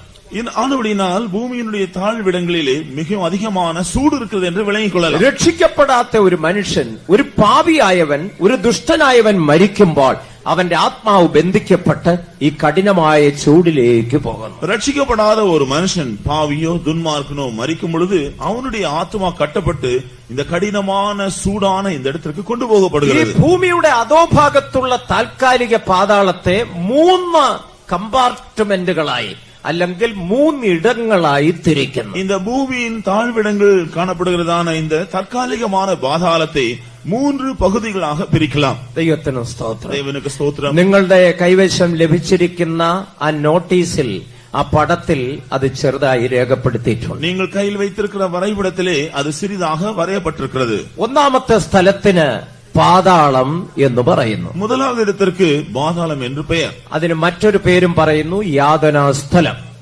அதற்கு வேறொரு பெயர் உண்டு, வேதனையுள்ள இடம். ഗ്രീക്കിൽ ആ സ്ഥലത്തിന് ഹേഡീസ് എന്നുള്ള പദമാണ് ഉപയോഗിച്ചിരിക്കുന്നത്. கிரேக்க பாஷையிலே ஹேட்ஸ் என்று இந்த இடமானது அழைக்கப்படுகிறது. രണ്ടാമത്തെ സ്ഥലമാണ് ഏറ്റവും പുറത്തുള്ള ഇരുട്ട്. இரண்டாவது சொல்லப்படுகிற இடம்தான் புறம்பான இருள். ഗ്രീക്കിൽ അതിന് ടാർട്ടറസ് എന്നുള്ള പദം ഉപയോഗിച്ചിരിക്കുന്നു. கிரேக்க பாஷையில் அது டார்டாரஸ் என்று சொல்லப்பட்டிருக்கிறது. മൂന്നാമത്തെ സ്ഥലത്തിനെ അഗാധ കൂപം എന്നറിയപ്പെടുന്നു. மூன்றாவது இடம் அகாத பாதாளம் என்று சொல்லப்படுகிறது. ഗ്രീക്കിൽ അബുസോസ് എന്നറിയപ്പെടുന്നു. கிரேக்க பாஷையிலே அபுசோஸ் என்று சொல்லப்படுகிறது. ഇങ്ങനെ 3 സ്ഥലങ്ങളാണ് ഈ ഭൂമിയുടെ അധോഭാഗത്തുള്ള ആ പാതാളത്തിനുള്ളത്. இந்த 3 இடங்கள் தான் பூமியின் தாழ்விடங்கள் இருக்கிற அந்த பாதாளத்தில் காணப்படக்கூடிய 3 பகுதிகள். അതിൽ ഒന്നാമത്തെ സ്ഥലമാണ് പാതാളം അഥവാ യാതനാസ്ഥലം. அதில் முதலாவது இடம்தான் நரகம் அல்லது வேதனையுள்ள இடம். ദൈവത്തിന് സ്തോത്രം. தேவனுக்கு ആ ஸ்தோத்திரம். സ്ഥലത്തെ കുറിച്ചും ആരൊക്കെ അവിടെ പോയി ചേരുമെന്നുള്ളതിനെ കുറിച്ചും അല്പമായി ചിന്തിക്കാം. இந்த இடத்தை பற்றியும் யார் இங்கே போவார்கள் என்கிறதை குறித்தும் சற்று நாம் சிந்திப்போம். നാം ഇത് പഠിക്കുന്നതിന്റെ ഉദ്ദേശം ഒരൊറ്റ വ്യക്തി പോലും അവിടെ പോയി ചേരരുതെന്നുള്ള ആഗ്രഹത്തോടു കൂടെയാണ്. நாம் இப்பொழுது இந்த வேத பாடத்தை படிப்பதன் நோக்கம் ஒருவராகிலும் இந்த இடத்திற்கு போக கூடாது என்ற நோக்கத்தோடு ഈ സ്ഥലത്തായും ആരും പോയി ചേരുവാൻ ദൈവവും ആഗ്രഹിക്കുന്നില്ല. இந்த இடத்திற்கு ஒருவராகிலும் போக வேண்டும் என்று தேவனும் விரும்புவதில்லை. ഈ യാതനാ സ്ഥലത്തിന്റെ അന്തരീക്ഷത്തെ കുറിച്ച് പറഞ്ഞാൽ അവിടെ കഠിനമായ ചൂടാണ്. இந்த வேதனையுள்ள இடத்தினுடைய சூழ்நிலை, சுற்றுப்புற சூழ்நிலைகளை பார்த்தால் அது அங்கே பயங்கரமாக சூடான இடம். അവിടെ തീ ജ്വാലയുണ്ടെന്ന് പ്രസ്താവിക്കുന്നു. அங்கே அக்கினி ஜுவாலை எரிந்து கொண்டிருக்கும் என்று ഞാൻ சொல்லியிருக்கிறது. നേരത്തെ പറഞ്ഞല്ലോ, ഭൂമിയുടെ അധോഭാഗത്ത് 4000 ഡിഗ്രി സെന്റിഗ്രേഡ് ചൂടിൽ തിളച്ചുകൊണ്ടിരിക്കുകയാണ്. நான் ஏற்கனவே சொன்னேன் அல்லவா, பூமியின் தாழ்விடங்களிலே 4000 டிகிரி சென்டிகிரேட் உஷ்ணமுள்ள தீப்பிழம்புகள் காணப்படுகிறது. ദൈവത്തെ അറിയാത്ത, രക്ഷിക്കപ്പെടാത്ത ഒരുവൻ മരിച്ചു കഴിയുമ്പോൾ അവന്റെ ആത്മാവ് ബന്ധിക്കപ്പെട്ട് ഈ 4000 ഡിഗ്രി ചൂടിലേക്ക് കൊണ്ടുപോകപ്പെടുന്നു. தேவனை அறியாத ரட்சிக்கப்படாத ஒரு மனுஷன் மரிக்கும் பொழுது அவனுடைய ஆத்மா கட்டப்பட்டு இந்த 4000 டிகிரி சென்டிகிரேட் சூட்டிலே காணப்படுகிற அந்த சூட்டிற்கு எடுத்து செல்லப்படுகிறது. നിങ്ങൾ മാനസാന്തരപ്പെട്ടില്ലെങ്കിൽ, പാപങ്ങളെ വിട്ടുതിരിഞ്ഞില്ലെങ്കിൽ മരണാനന്തരം പോയി ചേരുന്ന സ്ഥലം അതായിരിക്കും. நீங்கள் மனம் திரும்பாமல் இருந்தால், பாவங்களை நீங்கள் விட்டு விலகி இல்லாமல் இருப்பீர்கள் என்றால், உங்களுடைய மரணத்திற்கு பின்பு நீங்கள் போகக்கூடிய இடம் இதுவாக இருக்கும். ഭയാനകമായ ചൂട്. இது மிகவும் பயங்கரமான சூடு. ഇന്നൊരു 60-70 ഡിഗ്രി ചൂട് പോലും നമുക്ക് താങ്ങാൻ കഴിയുന്നില്ല. இன்றைக்கு 60 அல்லது 70 டிகிரி சென்டிகிரேட் உஷ்ணத்தை நாம் தாங்க முடியவில்லை. എന്നാൽ ഈ 4000 ഡിഗ്രി എങ്ങനെ താങ്ങുമെന്നാണ് പറയുന്നത്? அப்படி என்றால் இந்த 4000 டிகிரி சென்டிகிரேட் உஷ்ணத்தை எப்படி தாங்குவது? അപ്പോൾ ഒരു ചോദ്യം മനുഷ്യ ഹൃദയത്തിൽ ഉയരും. ഈ 4000 ഡിഗ്രി ചൂടിൽ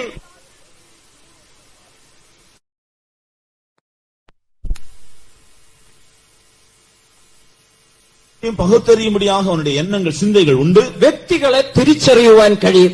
ஆட்களையும் கூட அவன் பகுத்தறிய முடியும். ഇങ്ങനെയുള്ള നിലവാരത്തോടുകൂടെ രക്ഷിക്കപ്പെടാത്ത ഒരു പാപി മരണാനന്തരം ഈ പാതാളത്തിലേക്ക് പോകുന്നു. இந்த நிலைமையோடு தான் ரட்சிக்கப்படாமல் இருக்கிற ஒரு பாவி மரணத்திற்கு பின்பு அந்த இடத்திற்கு போகிறான். കഠിനമായ ചൂടിൽ തള്ളപ്പെടുന്നു. பயங்கரமான சூட்டிலே தள்ளப்படுகிறான். ലൂക്കോസിന്റെ സുവിശേഷം 16-ാം അധ്യായം പഠിക്കുമ്പോൾ, லூகாஸ் விசேஷம் 16-ாம் அதிகாரத்தில் படிக்கும் பொழுது ഈ യാതനാ സ്ഥലത്ത് പോയി ചേർന്ന ഒരു വ്യക്തിയെ കുറിച്ച് യേശു അവിടെ പ്രസ്താവിക്കുക. இந்த வேதனையுள்ள இடத்திற்கு போனதான ஒரு மனுஷனை பற்றி இயேசு இங்கே சொல்லுகிறார். അതൊരു ഉപമയല്ല, ഒരു ചരിത്രമാണ്. இது ஒரு ஊமை அல்ல, இது ஒரு சரித்திரமாகும். ലൂക്കോസിന്റെ സുവിശേഷം 16-ാം അധ്യായം 19 മുതലുള്ള വാക്യങ്ങൾ വായിക്കുമ്പോൾ ലൂക്കാസ് സുവിശേഷം 16-ാം അധികാരം 19-ാം വചനത്തിലിരുന്ന് നാം പഠിക്കും പൊழுது യേശു പറയുന്നു, ധനവാനായ ഒരു മനുഷ്യനുണ്ടായിരുന്നു. ഐശ്വര്യമുള്ള ഒരു മനുഷ്യൻ இருந்தான் என்று യേശു சொல்கிறார். അവൻ ധൂമ്ര വസ്ത്രവും പട്ടും ധരിച്ച് ദിനംപ്രതി ആഡംബരത്തോടെ സുഖിച്ചു പോന്നു. அவன் ரத்தாம்பரமும் விலையேற பெற்ற வஸ்திரமும் தரித்து அனுதினமும் சம்பிரமமாய் வாழ்ந்து கொண்டிருந்தான். ലാസർ എന്ന് പേരുള്ള ഒരു ദരിദ്രൻ വ്രണം നിറഞ്ഞവനായി അവന്റെ പടിപ്പുരയ്ക്കൽ കിടന്നു. லாசரு என்னும் பெயர் கொண்ட ஒரு தரித்திரனும் இருந்தான். அவன் பருக்கள் நிறைந்தவனாக அந்த ஐஸ்வர்யவானுடைய வாசல் அருகே இருந்தான். ധനവാന്റെ മേശയിൽ നിന്ന് വീഴുന്ന തിന്നു വിശപ്പടക്കുവാൻ ആഗ്രഹിച്ചു. அவனுடைய மேஜையில் இருந்து விடும் துணிக்கையிலே தன் பசியை ஆற்ற ஆசையாயிருந்தான்.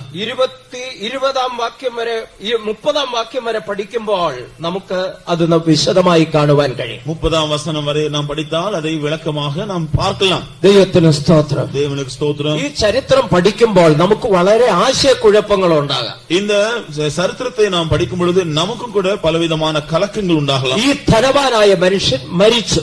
இந்த ஐஸ்வர்யவானாகிய மனுஷன் மரித்தான். അവൻ അടക്കപ്പെട്ടു. அவன் அடக்கம் செய்யப்பட்டான். അവന്റെ ആത്മാവ് കീഴെ പാതാളത്തിൽ യാതനാ സ്ഥലത്തേക്ക് പോയി എന്ന് പഠിക്കും. அவனுடைய ஆத்மா கீழே இந்த பாதாளமாகிய வேதனையில் இடத்திற்கு போனது என்று படிக்கிறோம். ലാസറും മരിച്ചു.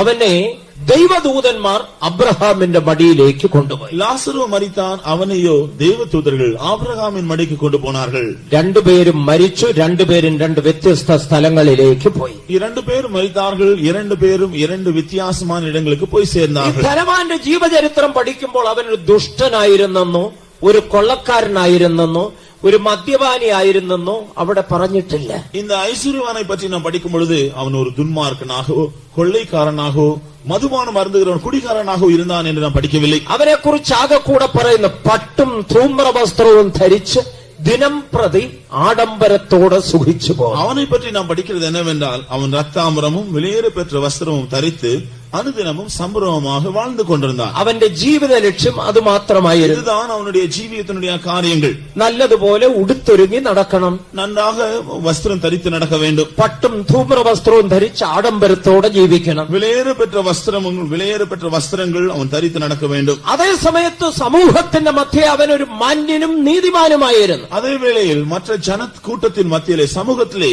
அவன் கனம் பொருந்தினவனாக நீதிமானாகவும் இருந்திருக்கிறான். ഇന്ന് പല പെന്തിക്കോസുകാർക്കും ഇല്ലാത്ത ഒരു നല്ല ഗുണം ഈ ധനവാൻ ഉണ്ടായിരുന്നു. இந்த இன்றைக்கு பெந்தேகோஸ்தேக்காரர் பலருக்கு இல்லாத ஒரு நல்ல குணம் இந்த ஐஸ்வர்யவானுக்கு இருந்தது. അവന്റെ പടിപ്പുര, വീടിന്റെ പടിപ്പുര വാതിൽക്കൽ വ്രണം നിറഞ്ഞവനായി പഴുത്തൊലിക്കുന്ന ശരീരത്തോടുകൂടെ, ഈച്ചകൾ പറക്കുന്ന ശരീരത്തോടുകൂടെ, നാറ്റം വമിക്കുന്ന ശരീരത്തോടുകൂടെ ഒരുത്തൻ കിടന്നിട്ടും അവനോട് സഹതാപം കാണിച്ചവനാണ് ഈ ധനവാൻ. இந்த ஐஸ்வர்யனுடைய வீட்டு வாசல் அருகே பருக்கள் நிறைந்தவனாக, நாற்றம் எடுக்கக்கூடியவனாக, அழுகினதான நிலைமையில் இருக்கக்கூடிய சரீரத்தோடையவனாக ஒரு லாசரு கிடந்தும் അവനിടത്തിൽ അവൻ സற்று ദയവ് ഉള്ളവനാக കാണപ്പെട്ടിരിക്കുന്നു. തന്റെ പടിപ്പുര വാതിൽക്കൽ ഇപ്രകാരം ഒരു മനുഷ്യൻ കിടന്നിട്ട് അവനോട് സഹതാപം കാണിച്ച് അവൻ അവിടെ കിടക്കാൻ അനുവദിച്ചു.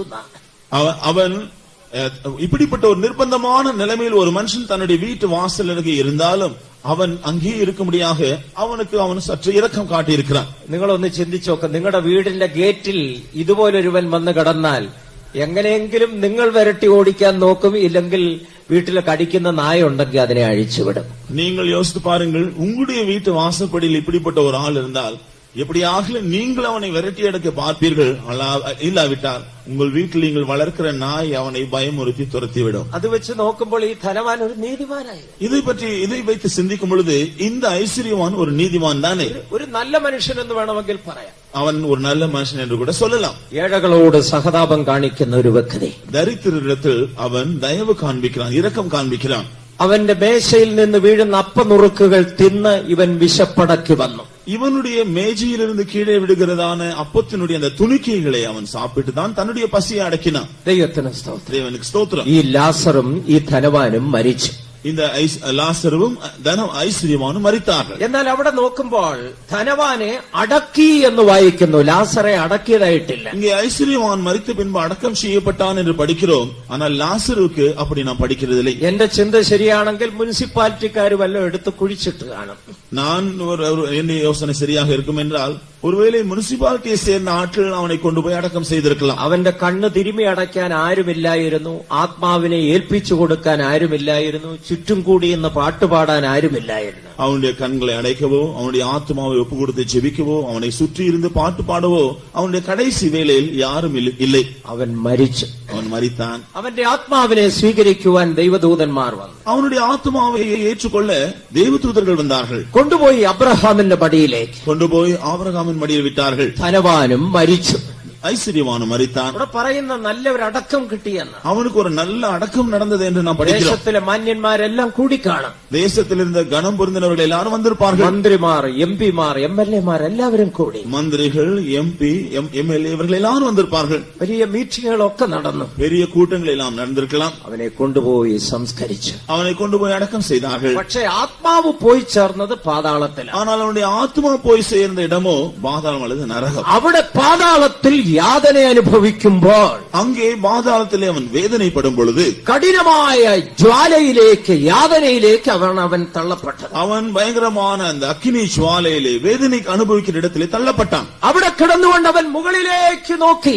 அங்கு இருந்து கொண்டு அவன் மேலே நோக்கி பார்த்தான். അബ്രഹാം പിതാവിന്റെ മടിയിൽ പർദീസയിൽ ലാസർ ഇരിക്കുന്നതായി കാണുന്നു. பிதாவாகிய ஆபிரகாமின் மடியிலே அல்லது பரதீசிலே லாசரு காணப்படுகிறான். ഇപ്പോഴാണ് അവന് മുകളിലേക്ക് നോക്കാൻ ഒരു അവസരം. இப்பொழுதுதான் மேலே நோக்கி பார்க்க ஒரு சந்தர்ப்பம் கிடைக்கிறது. അവന്റെ ജീവകാലത്ത് ഒരിക്കൽ പോലും മുകളിലേക്ക് നോക്കാൻ അവൻ തുനിഞ്ഞിരുന്നില്ല. அவனுடைய ஜீவிய காலம் முழுதும் மேலே நோக்கி பார்க்கக்கூடிய ஒரு நிலைமையில் அவன் இல்லை. ലഭിച്ച സമയം മുഴുവൻ നന്നായി കുളിച്ചൊരുങ്ങി ആഡംബരത്തോടെ നടക്കണം, സുഖിക്കണം, അത് മാത്രമായിരുന്നു. தனக்கு கிடைத்ததான எல்லாவற்றை வைத்து நன்றாக குளித்துவிட்டு நல்ல வஸ்திரங்கள் தரித்து சம்பூர்ணமாய் காணப்பட வேண்டும் என்பதுதான் அவனுடைய நோக்கம். പട്ടും ധൂമ്രവസ്ത്രവും ധരിച്ച് ആഡംബരത്തോടെ ജീവിക്കണം. அவன் ரத்தாம்பரம் விலையேற பெற்ற வஸ்திரம் தரித்து ஆடம்பரமாக ஜீவிக்க வேண்டும். അവന്റെ പാപത്തെ കുറിച്ച് പറയുന്ന അവൻ ആഡംബരത്തോടെ ജീവിച്ചു എന്നുള്ളതാണ്. அவன் மிகவும் சம்பிரமமாக ஜீவித்தான் என்று அவனுடைய பாவத்தை குறித்து சொல்லியிருக்கிறது. ആത്മാവിന്റെ രക്ഷിപ്പിനു വേണ്ടി കരുതുവാൻ അവന് സമയമില്ലായിരുന്നു, മനസ്സുമില്ലായിരുന്നു. அவனுடைய ஆத்மாவின் ரட்சிப்பை பற்றி சிந்திக்கக்கூடியதான ஒரு சந்தர்ப்பம் அவனுக்கு இல்லை, அதை பற்றிய மனதும் அவனுக்கு இல்லை. ശരീരത്തെ അലങ്കരിച്ചുകൊണ്ട് നടക്കണം, ആത്മാവിനെ കുറിച്ച് യാതൊരു ചിന്തയുമില്ല. சரீரத்தை நன்றாக அலங்காரப்படுத்திக் கொள்ள வேண்டுமே ஒழிய ஆத்மாவை பற்றிய எந்த சிந்தையும் அவனுக்கு இல்லை. ഇന്ന് ലോകത്തിൽ വലിയൊരു വിഭാഗം ഇപ്രകാരമാണ് ജീവിക്കുന്നത്. இன்றைக்கு உலகத்திலே ஏராளமான ஜனங்கள் இப்படிதான் ஜீவிக்கிறார்கள். നന്നായി വസ്ത്രം ധരിക്കണം, நல்ல வஸ்திரம் தரிக்க வேண்டும், ആഡംബരത്തോടെ ജീവിക്കണം, நன்றாக ஆடம்பரமாய் காணப்பட അതേ வேண்டும். സമയത്ത് സമൂഹത്തിന്റെ മുൻപാകെ മാന്യനായും ജീവിക്കണം. அதே வேளையில் மனுஷர் சமூகத்திற்கு முன்பாக கனம் பொருந்தினவனாய் இருக்க வேண்டும். അവർ ധരിക്കുന്നു, ഞങ്ങൾ മരിച്ചാൽ സ്വർഗത്തിൽ പോകും. அப்படிப்பட்டவர்கள் நினைக்கிறார்கள், நாங்கள் இறந்து போனால் பரலோகத்துக்கு போய் விடுவோம், തീർച്ചയായും ഞങ്ങൾ സ്വർഗത്തിൽ പോകും. நிச்சயமாக பரலோகத்திற்கு போவோம். രണ്ടാഴ്ചയ്ക്ക് മുൻപ് യാദർച്ഛ്യമായി ഒരു മധ്യവയസ്കയായ ഏറെക്കുറെ 50 വയസ്സോളം പ്രായമുള്ള ഒരു സഹോദരിയെ കാണാനിടയായി.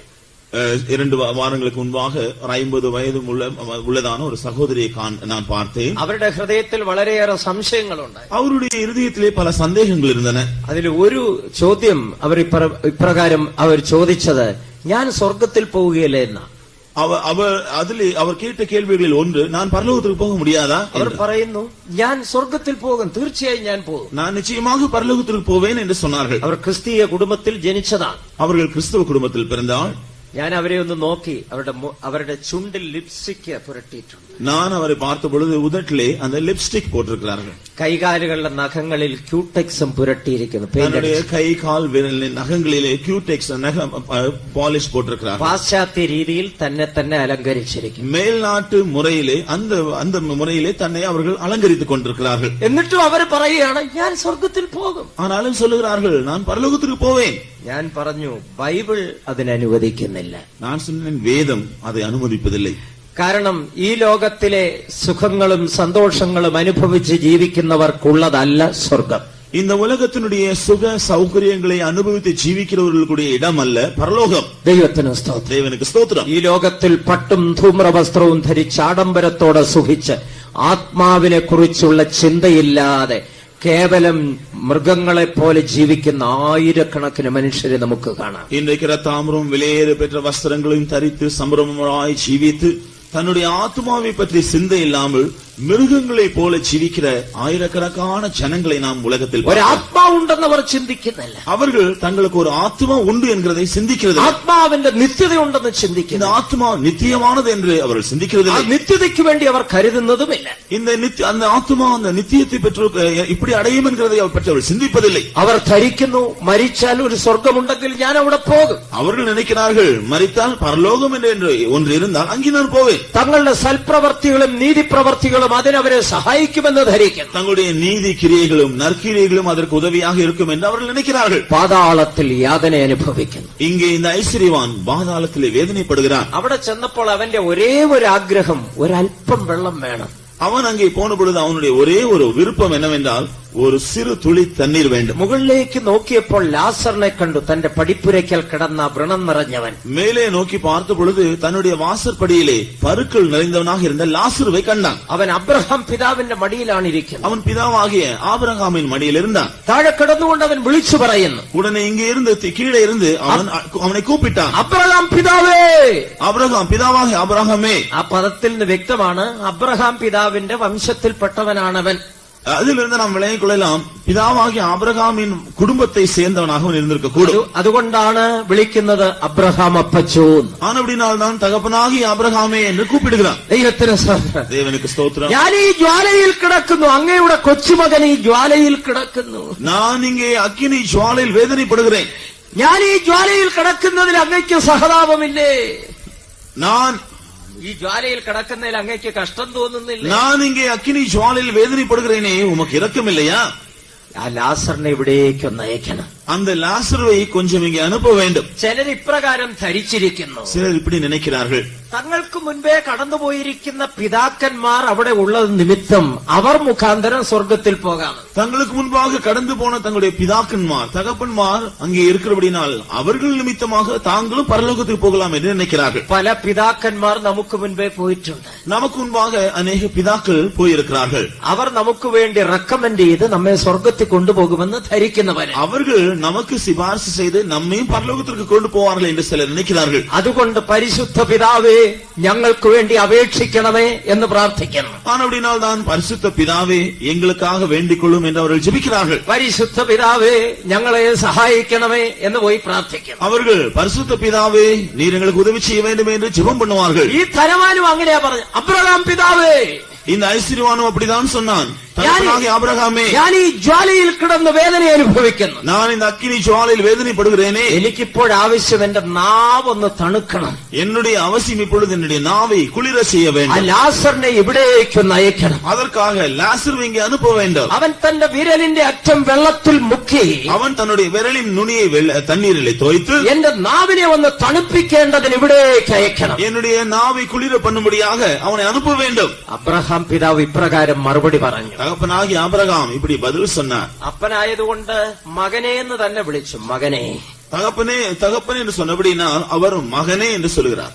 നിന്റെ ആയുസ്സിൽ നീ നന്മ അനുഭവിച്ചു. உன்னுடைய ஜீவிய நாளெல்லாம் நீ நன்மை அனுபவித்தாய். ലാസർ അവണ്ണം തിന്മയും இதை അനുഭവിച്ചു. போல இந்த லாசருவும் தீமை அனுபவித்தான். നീ നിന്റെ ആയുസ്സിൽ ശരിക്കും സുഖം അനുഭവിച്ചില്ലേ? ഇപ്പോഴവിടെ നീ അല്പം കഷ്ടം അനുഭവിക്കും. ஆயுஷ் நாட்களெல்லாம் நல்ல சுகமாயிருந்தாயே, ஆனபடினால் இப்பொழுது கொஞ்சம் கஷ்டப்படு.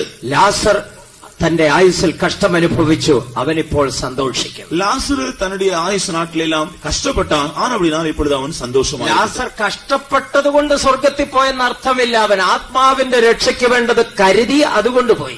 லாசரு கஷ்டப்பட்டபடினால் பரலோகத்திற்கு போனான் என்ற அர்த்தமல்ல, அவன் தன்னுடைய ஆத்மாவை பற்றி அவன் பிரயாசப்பட்டிருக்கிறான், ஆனபடினால் அங்கே போயிருக்கிறான். ഉടനെ ധനവാൻ പറയുകയാണ്, അങ്ങനെയാണെങ്കിൽ പിതാവേ, ഭൂമിയിൽ എനിക്ക് 5 സഹോദരന്മാരുണ്ട്. உடனே அந்த ஐஸ்வர்யவான் சொன்னான், அப்படி என்றால் தகப்பனே, என்னுடைய 5 சகோதரர்கள் இன்னும் பூமியில் உயிரோடு இருக்கிறார்கள். അവർ വിചാരിച്ചിരിക്കുന്നത് മൂത്ത ജ്യേഷ്ഠൻ സ്വർഗത്തിൽ പോയെന്ന. அவர்கள் நினைக்கிறது என்னவென்றால் மூத்த சகோதரன் பரலோகத்தில் போயிருக்கிறான். പാരമ്പര്യ ക്രിസ്തീയ സഭകളിൽ മരിച്ചവർക്ക് വേണ്ടി ചില ചടങ്ങുകളൊക്കെ ചെയ്യാറുണ്ട്. பாரம்பரியமாக கிறிஸ்துவ குடும்பங்களில் சிலர் மரித்து போனால் அவர்களுக்காக சில சடங்குகளை எல்லாம் செய்வார்கள். മരിച്ചവർക്ക് വേണ്ടിയുള്ള പ്രാർത്ഥന, இறந்து போனவர்களுக்காக ஜெபம். അവരുടെ ധാരണ എങ്ങനെയാണെന്ന് അറിയാമോ? அவர்களுடைய நிலைமை என்ன தெரியுமா? അവരുടെ ചിന്താഗതി മരിച്ചു കഴിഞ്ഞാൽ സ്വർഗത്തിൽ എത്തുന്നതിന് മുൻപ് ഇടയ്ക്കൊരു കുട്ടി നരകമുണ്ടെന്ന്.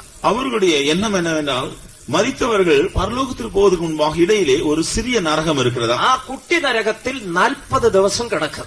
அந்த குட்டி நரகம் என்று சொல்ற இடத்திலே 40 நாட்கள் இருக்க வேண்டுமா? ഈ 40 ദിവസത്തിൽ ഈ ഭൂമിയിൽ ശേഷിക്കുന്നവർ മുടങ്ങാതെ പ്രാർത്ഥനകൾ നടത്തിയാൽ 40ஆம் ദിവസം സ്വർഗത്തിൽ പോകാം. இந்த 40 நாட்கள் அங்கே இருக்கும் பொழுது பூமியில் இருக்கிற அவருடைய ஆட்கள் இடைவிடாமல் அவர்களுக்காக ஜெபம் செய்தால் அவர்கள் அதிலிருந்து விடுபட்டு பரலோகத்தில் போய் விடுவார்கள். അതിനുവേണ്ടിയാണ് 40 ദിവസം ചൊല്ലുകളും പ്രാർത്ഥനകളും ഒക്കെ നടത്തുന്നത്. ஆகையினால் தான் 40 நாட்கள் இப்படிப்பட்ட ஜெபங்களும் மற்ற சடங்குகள் எல்லாம் செய்வது. 41ஆമത്തെ ദിവസത്തിൽ സ്വർഗത്തിൽ പോയെന്നാ ധരിക്കുന്നത്. 41ஆம் நாளில் அவர்கள் பரலோகத்தில் போய்விட்டார்கள் என்று எண்ணுகிறார்கள். ഈ ധനവാന് വേണ്ടി തന്റെ 5 സഹോദരന്മാർ ഭൂമിയിൽ 40 ദിവസവും ചെയ്യേണ്ടത് ചെയ്തു കാണും.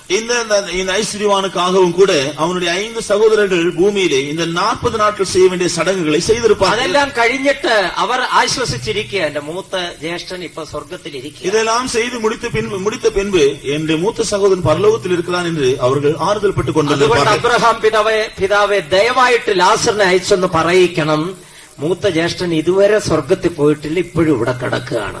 ஆனபடினால் தான் இவன் சொல்லுகிறான், தகப்பனாகிய ஆபிரகாமே, நீர் லாசருவை அனுப்பி சொல்ல வேண்டும், மூத்த சகோதரன் இதுவரையிலும் பரலோகத்தில் போகவில்லை, இன்னும் இங்கேதான் இருக்கிறான் என்று. ഇപ്പോഴും അവിടെ കിടപ്പുണ്ട്, இப்பொழுதும் அங்கேதான் இருக்கிறான். ഈ മൈക്ക് അങ്ങോട്ട് കൊടുത്താൽ ധനവാൻ പറയും ഞാൻ ഇപ്പോഴും ഇവിടെ ഉണ്ടെന്ന്.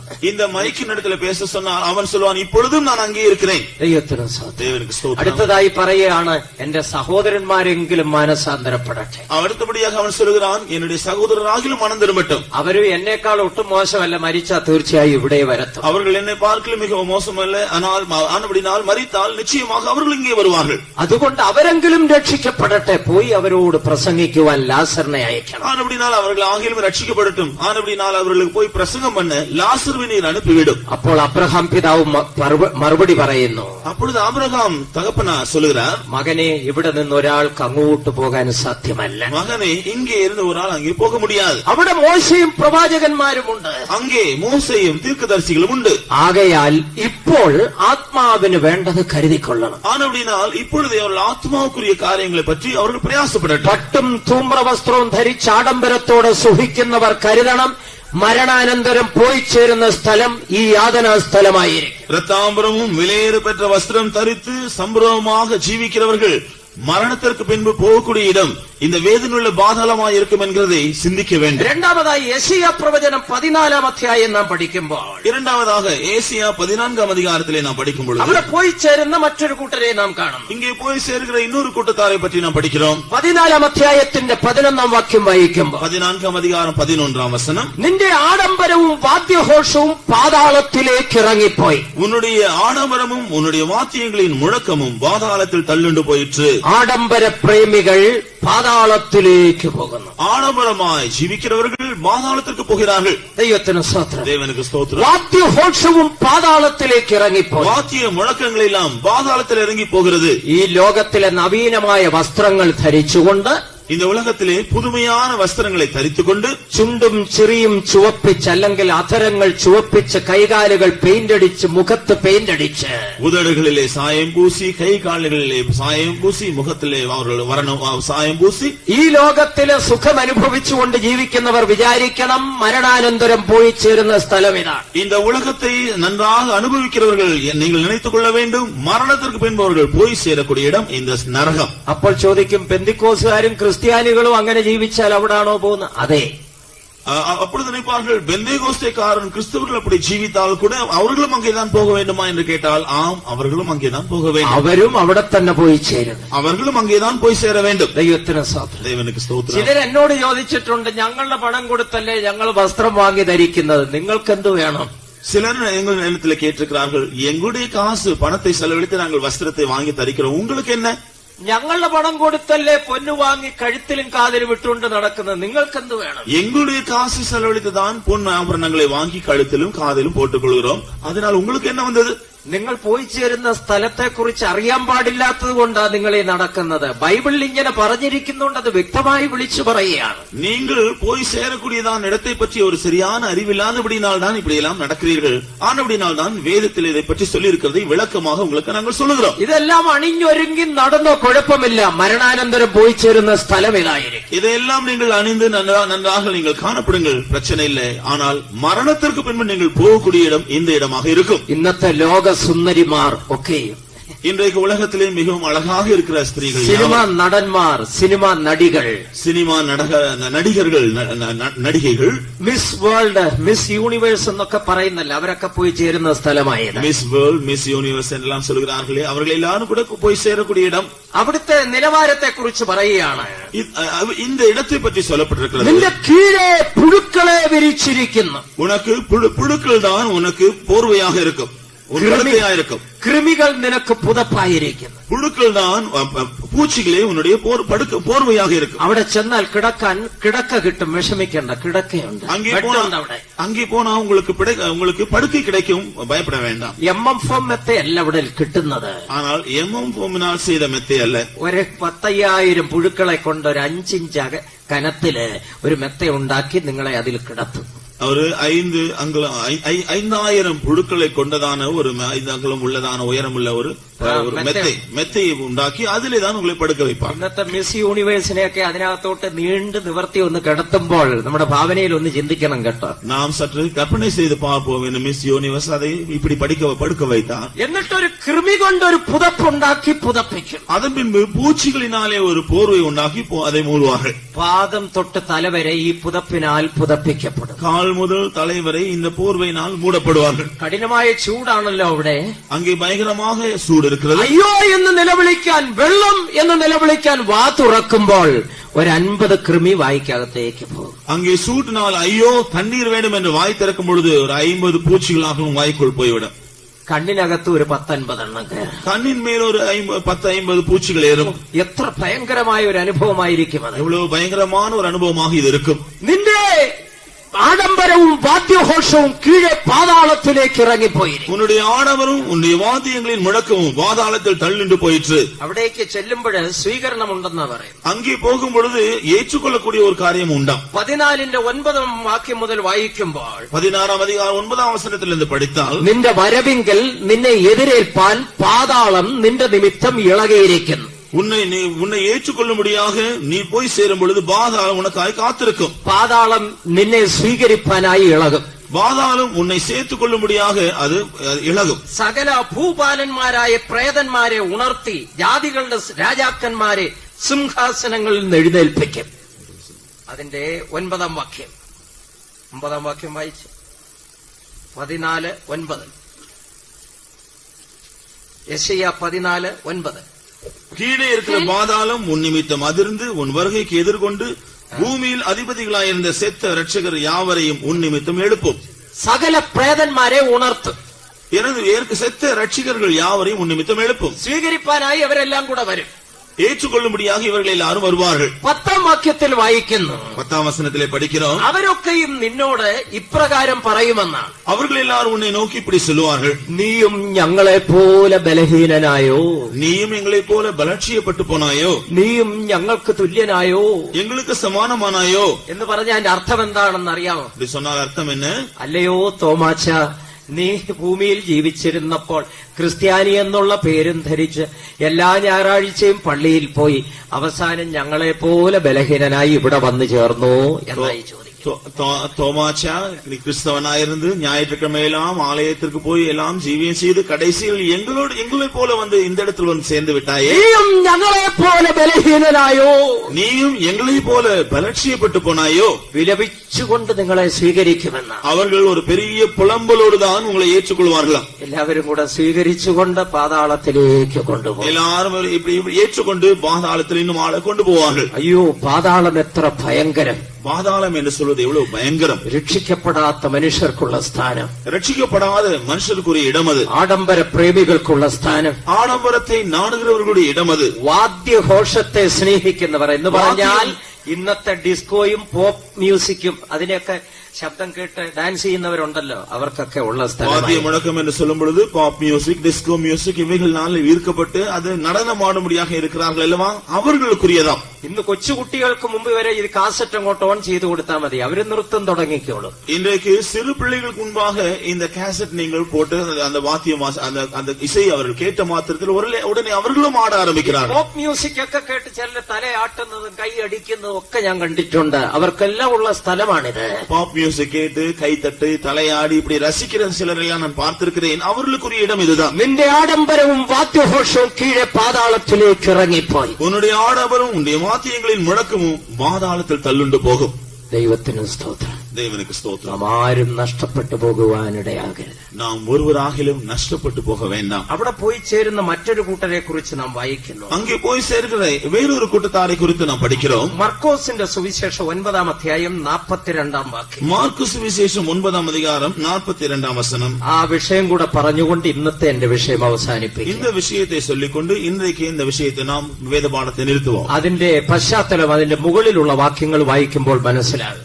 இதனுடைய சூழ்நிலையை இதன் மேல் இருக்கிற வசனத்தை படிக்கும் பொழுது விளங்கிக் கொள்ளலாம். ഒരിക്കൽ യേശുവിന്റെ ശിഷ്യന്മാർ യേശുവിന്റെ അടുക്കൽ വന്ന് പറഞ്ഞു, ஒருமுறை இயேசுவின் சீஷர்கள் இயேசுவினிடத்தில் வந்து சொன்னார்கள், കർത്താവേ, നിന്റെ നാമത്തിൽ ഒരുവൻ ഭൂതങ്ങളെ പുറത്താക്കുന്നത് ഞാൻ കണ്ടു. ஆண்டவரே, உம்முடைய நாமத்தினால் ஒருவன் பிசாசுகளை துரத்துகிறதை நான் கண்டேன். ഞങ്ങളുടെ കൂടെ കൂടുവാൻ അവനെ നിർബന്ധിച്ചു. எங்களோடு சேர்ந்து கொள்ளும்படியாக நாங்கள் அவனை வற்புறுத்தினோம். പക്ഷേ അവൻ അതിന് കൂട്ടാക്കിയില്ല. ஆனால் அவனோ அதில் சேர்ந்து கொள்ள வரல. അതുകൊണ്ട് சேர்ந்து கொள்ளவில்லை. ഞങ്ങൾ അവനെ വിരോധിച്ചു എന്ന് പറഞ്ഞു. ஆகவே நாங்கள் அவனை எதிர்த்து தடை செய்தோம். യേശു അതിന് മറുപടി പറയുകയാണ്, இப்பொழுது இயேசு சொல்லுகிறார், ഒരുവൻ എന്റെ നാമത്തിൽ ഒരു അത്ഭുതം പ്രവർത്തിച്ചിട്ട് വേഗത്തിൽ എന്നെ തള്ളിപ്പറയാൻ കഴിയില്ല. ஒருவன் என்னுடைய நாமத்தினால் அற்புதங்களை செய்துவிட்டு வேதத்தை தள்ளி சொல்ல முடியாது.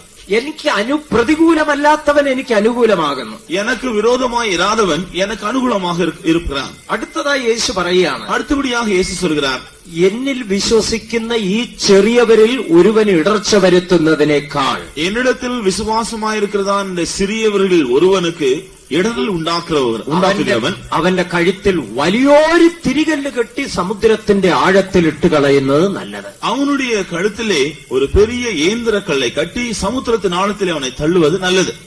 അതാണ് ഏറ്റവും നല്ലത്. அதுதான் மிகவும் நல்லது. ക്രിസ്തുവിൽ വിശ്വസിക്കുന്ന ഒരുവന് ഇടർച്ച വരുത്തുന്നതിനേക്കാൾ നല്ലത്.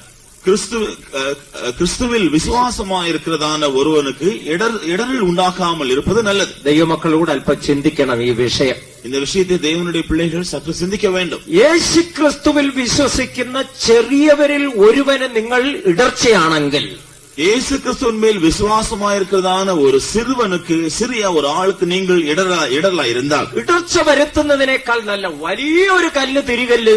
വലിയൊരു തിരികല്ല് കഴുത്തിൽ കെട്ടി സമുദ്രത്തിന്റെ ആഴത്തിലിട്ട് இடல் உண்டாக்குறவர்களுக்கு ஒரு பெரிய ஏந்திரக்கள் அவருடைய கழுத்தில் கட்டப்பட்டு அவர்கள் சமுத்திரத்தின் ஆழத்திலே தள்ளப்படுவார்கள். അതിന്റെ 48-ഉം 49-ഉം വാക്യങ്ങൾ വായിക്കുമ്പോൾ இதனுடைய 48-ஆம் 49-ஆம் வசனங்களை படிக்கும் பொழுது അവർ പോയി ചേരുന്ന സ്ഥലത്തെ കുറിച്ച് പറയുക. அவர்கள் போய் சேர்கிற இடத்தை குறித்து சொல்லப்பட்டிருக்கிறது. ഇടർച്ച ഉണ്ടാക്കുന്നവർ വായിക്കാം. அங்கே அவர்கள் புழு சாவாமலும் அக்கினி அவியாமலும் இருக்கும். അവിടെ അവരുടെ പുഴു ചാകുന്നില്ല, തീ കെടുന്നതുമില്ല. அங்கே அவர்கள் புழு சாகாமலும் அக்கினி அவியாமலும் இருக்கும். അതിന്റെ മുകളിലത്തെ വാക്യങ്ങൾ വായിക്കുമ്പോൾ വ്യക്തമാകുന്നു. മുന്തിന വസനങ്ങളെ പഠിക്കുമ്പോൾ തെളിവാக നിന്റെ കണ്ണ് നിനക്ക് ഇടർച്ചയാണെങ്കിൽ അതിനെ ചൂന്നെടുത്തു കളക. உன்னுடைய கண் உனக்கு இடல் உண்டாக்கினால் அதை பிடுங்கி போடு. നിന്റെ വലം കൈ നിനക്ക് ഇടർച്ചയാണെങ്കിൽ വെട്ടി എറിഞ്ഞു കളക. உன்னுடைய வலது கை உனக்கு இடல் உண்டாக்கினால் அதை தரித்து போடு. രണ്ട് കണ്ണുകളുള്ളവനായി, രണ്ട് കരങ്ങളുള്ളവനായി നരകത്തിൽ പോകുന്നതിനേക്കാൾ ഒരു കണ്ണുള്ളവനായി, ഒരു കൈയുള്ളവനായി ജീവനിൽ കിടക്കുന്നതാണ്. இரண்டு கண்களையும் இரண்டு கைகளையும் உடையவனாக நரகத்தில் போவதை பார்க்கிலும் ஒரு கண்ணனாக, ஒற்றை கண்ணனாக, ஒரு கையுடையவனாக ஜீவனில் போவது நல்லது. അത് വ്യക്തമാക്കുന്നത് അവൻ പോയി ചേരുന്ന നരകത്തിലാണെന്ന്. இது அவன் போய் சேரக்கூடிய இடம் நரகம் என்கிறதை தெளிவுபடுத்துகிறது. അവിടെ അവന്റെ പുഴു ചാകുന്നില്ല, തീ കെടുന്നതുമില്ല. அங்கே அவனுடைய புழு சாவதுமில்லை, அக்கினி அவிந்து போவதுமில்லை. എല്ലാവരും തീ കൊണ്ട് ഉപ്പിടുമെന്നാവായി. எல்லா பலியும் தீயினால் ஒப்பிடப்படுகிறது. എല്ലാ വ്യക്തികളും തീ കൊണ്ട് ഉപ്പിടപ്പെടും. இதை போல எந்த மனுஷனும் அக்கினியினாலே ஒப்பிடப்படுகிறான். തീ കൊണ്ട് ഉപ്പിടുക എന്ന് പറഞ്ഞാൽ ഒരുപക്ഷെ മനസ്സിലാകൂല. அக்கினியினாலே ஒப்பிடப்படுவான் என்று சொன்னால் ஒருவேளை விளங்காமல் இருக்கலாம். എന്റെ ചിന്ത ശരിയാണെങ്കിൽ യാഥാർത്ഥ്യമാകണമെന്നില്ല. ஒருவேளை என்னுடைய அபிப்பிராயம் சரியாக இருக்கலாம், உண்மையா இருக்க வேண்டும் என்று நான் சொல்லவில்லை. മീൻ ഉപ്പിനകത്തിടുന്നത് ഒരുപക്ഷെ നിങ്ങൾ കണ്ടിട്ടുണ്ടാവും. மீனை உப்பிலே மீனுக்கு உப்பிடுகிறதை நீங்கள் பார்த்திருக்கலாம்.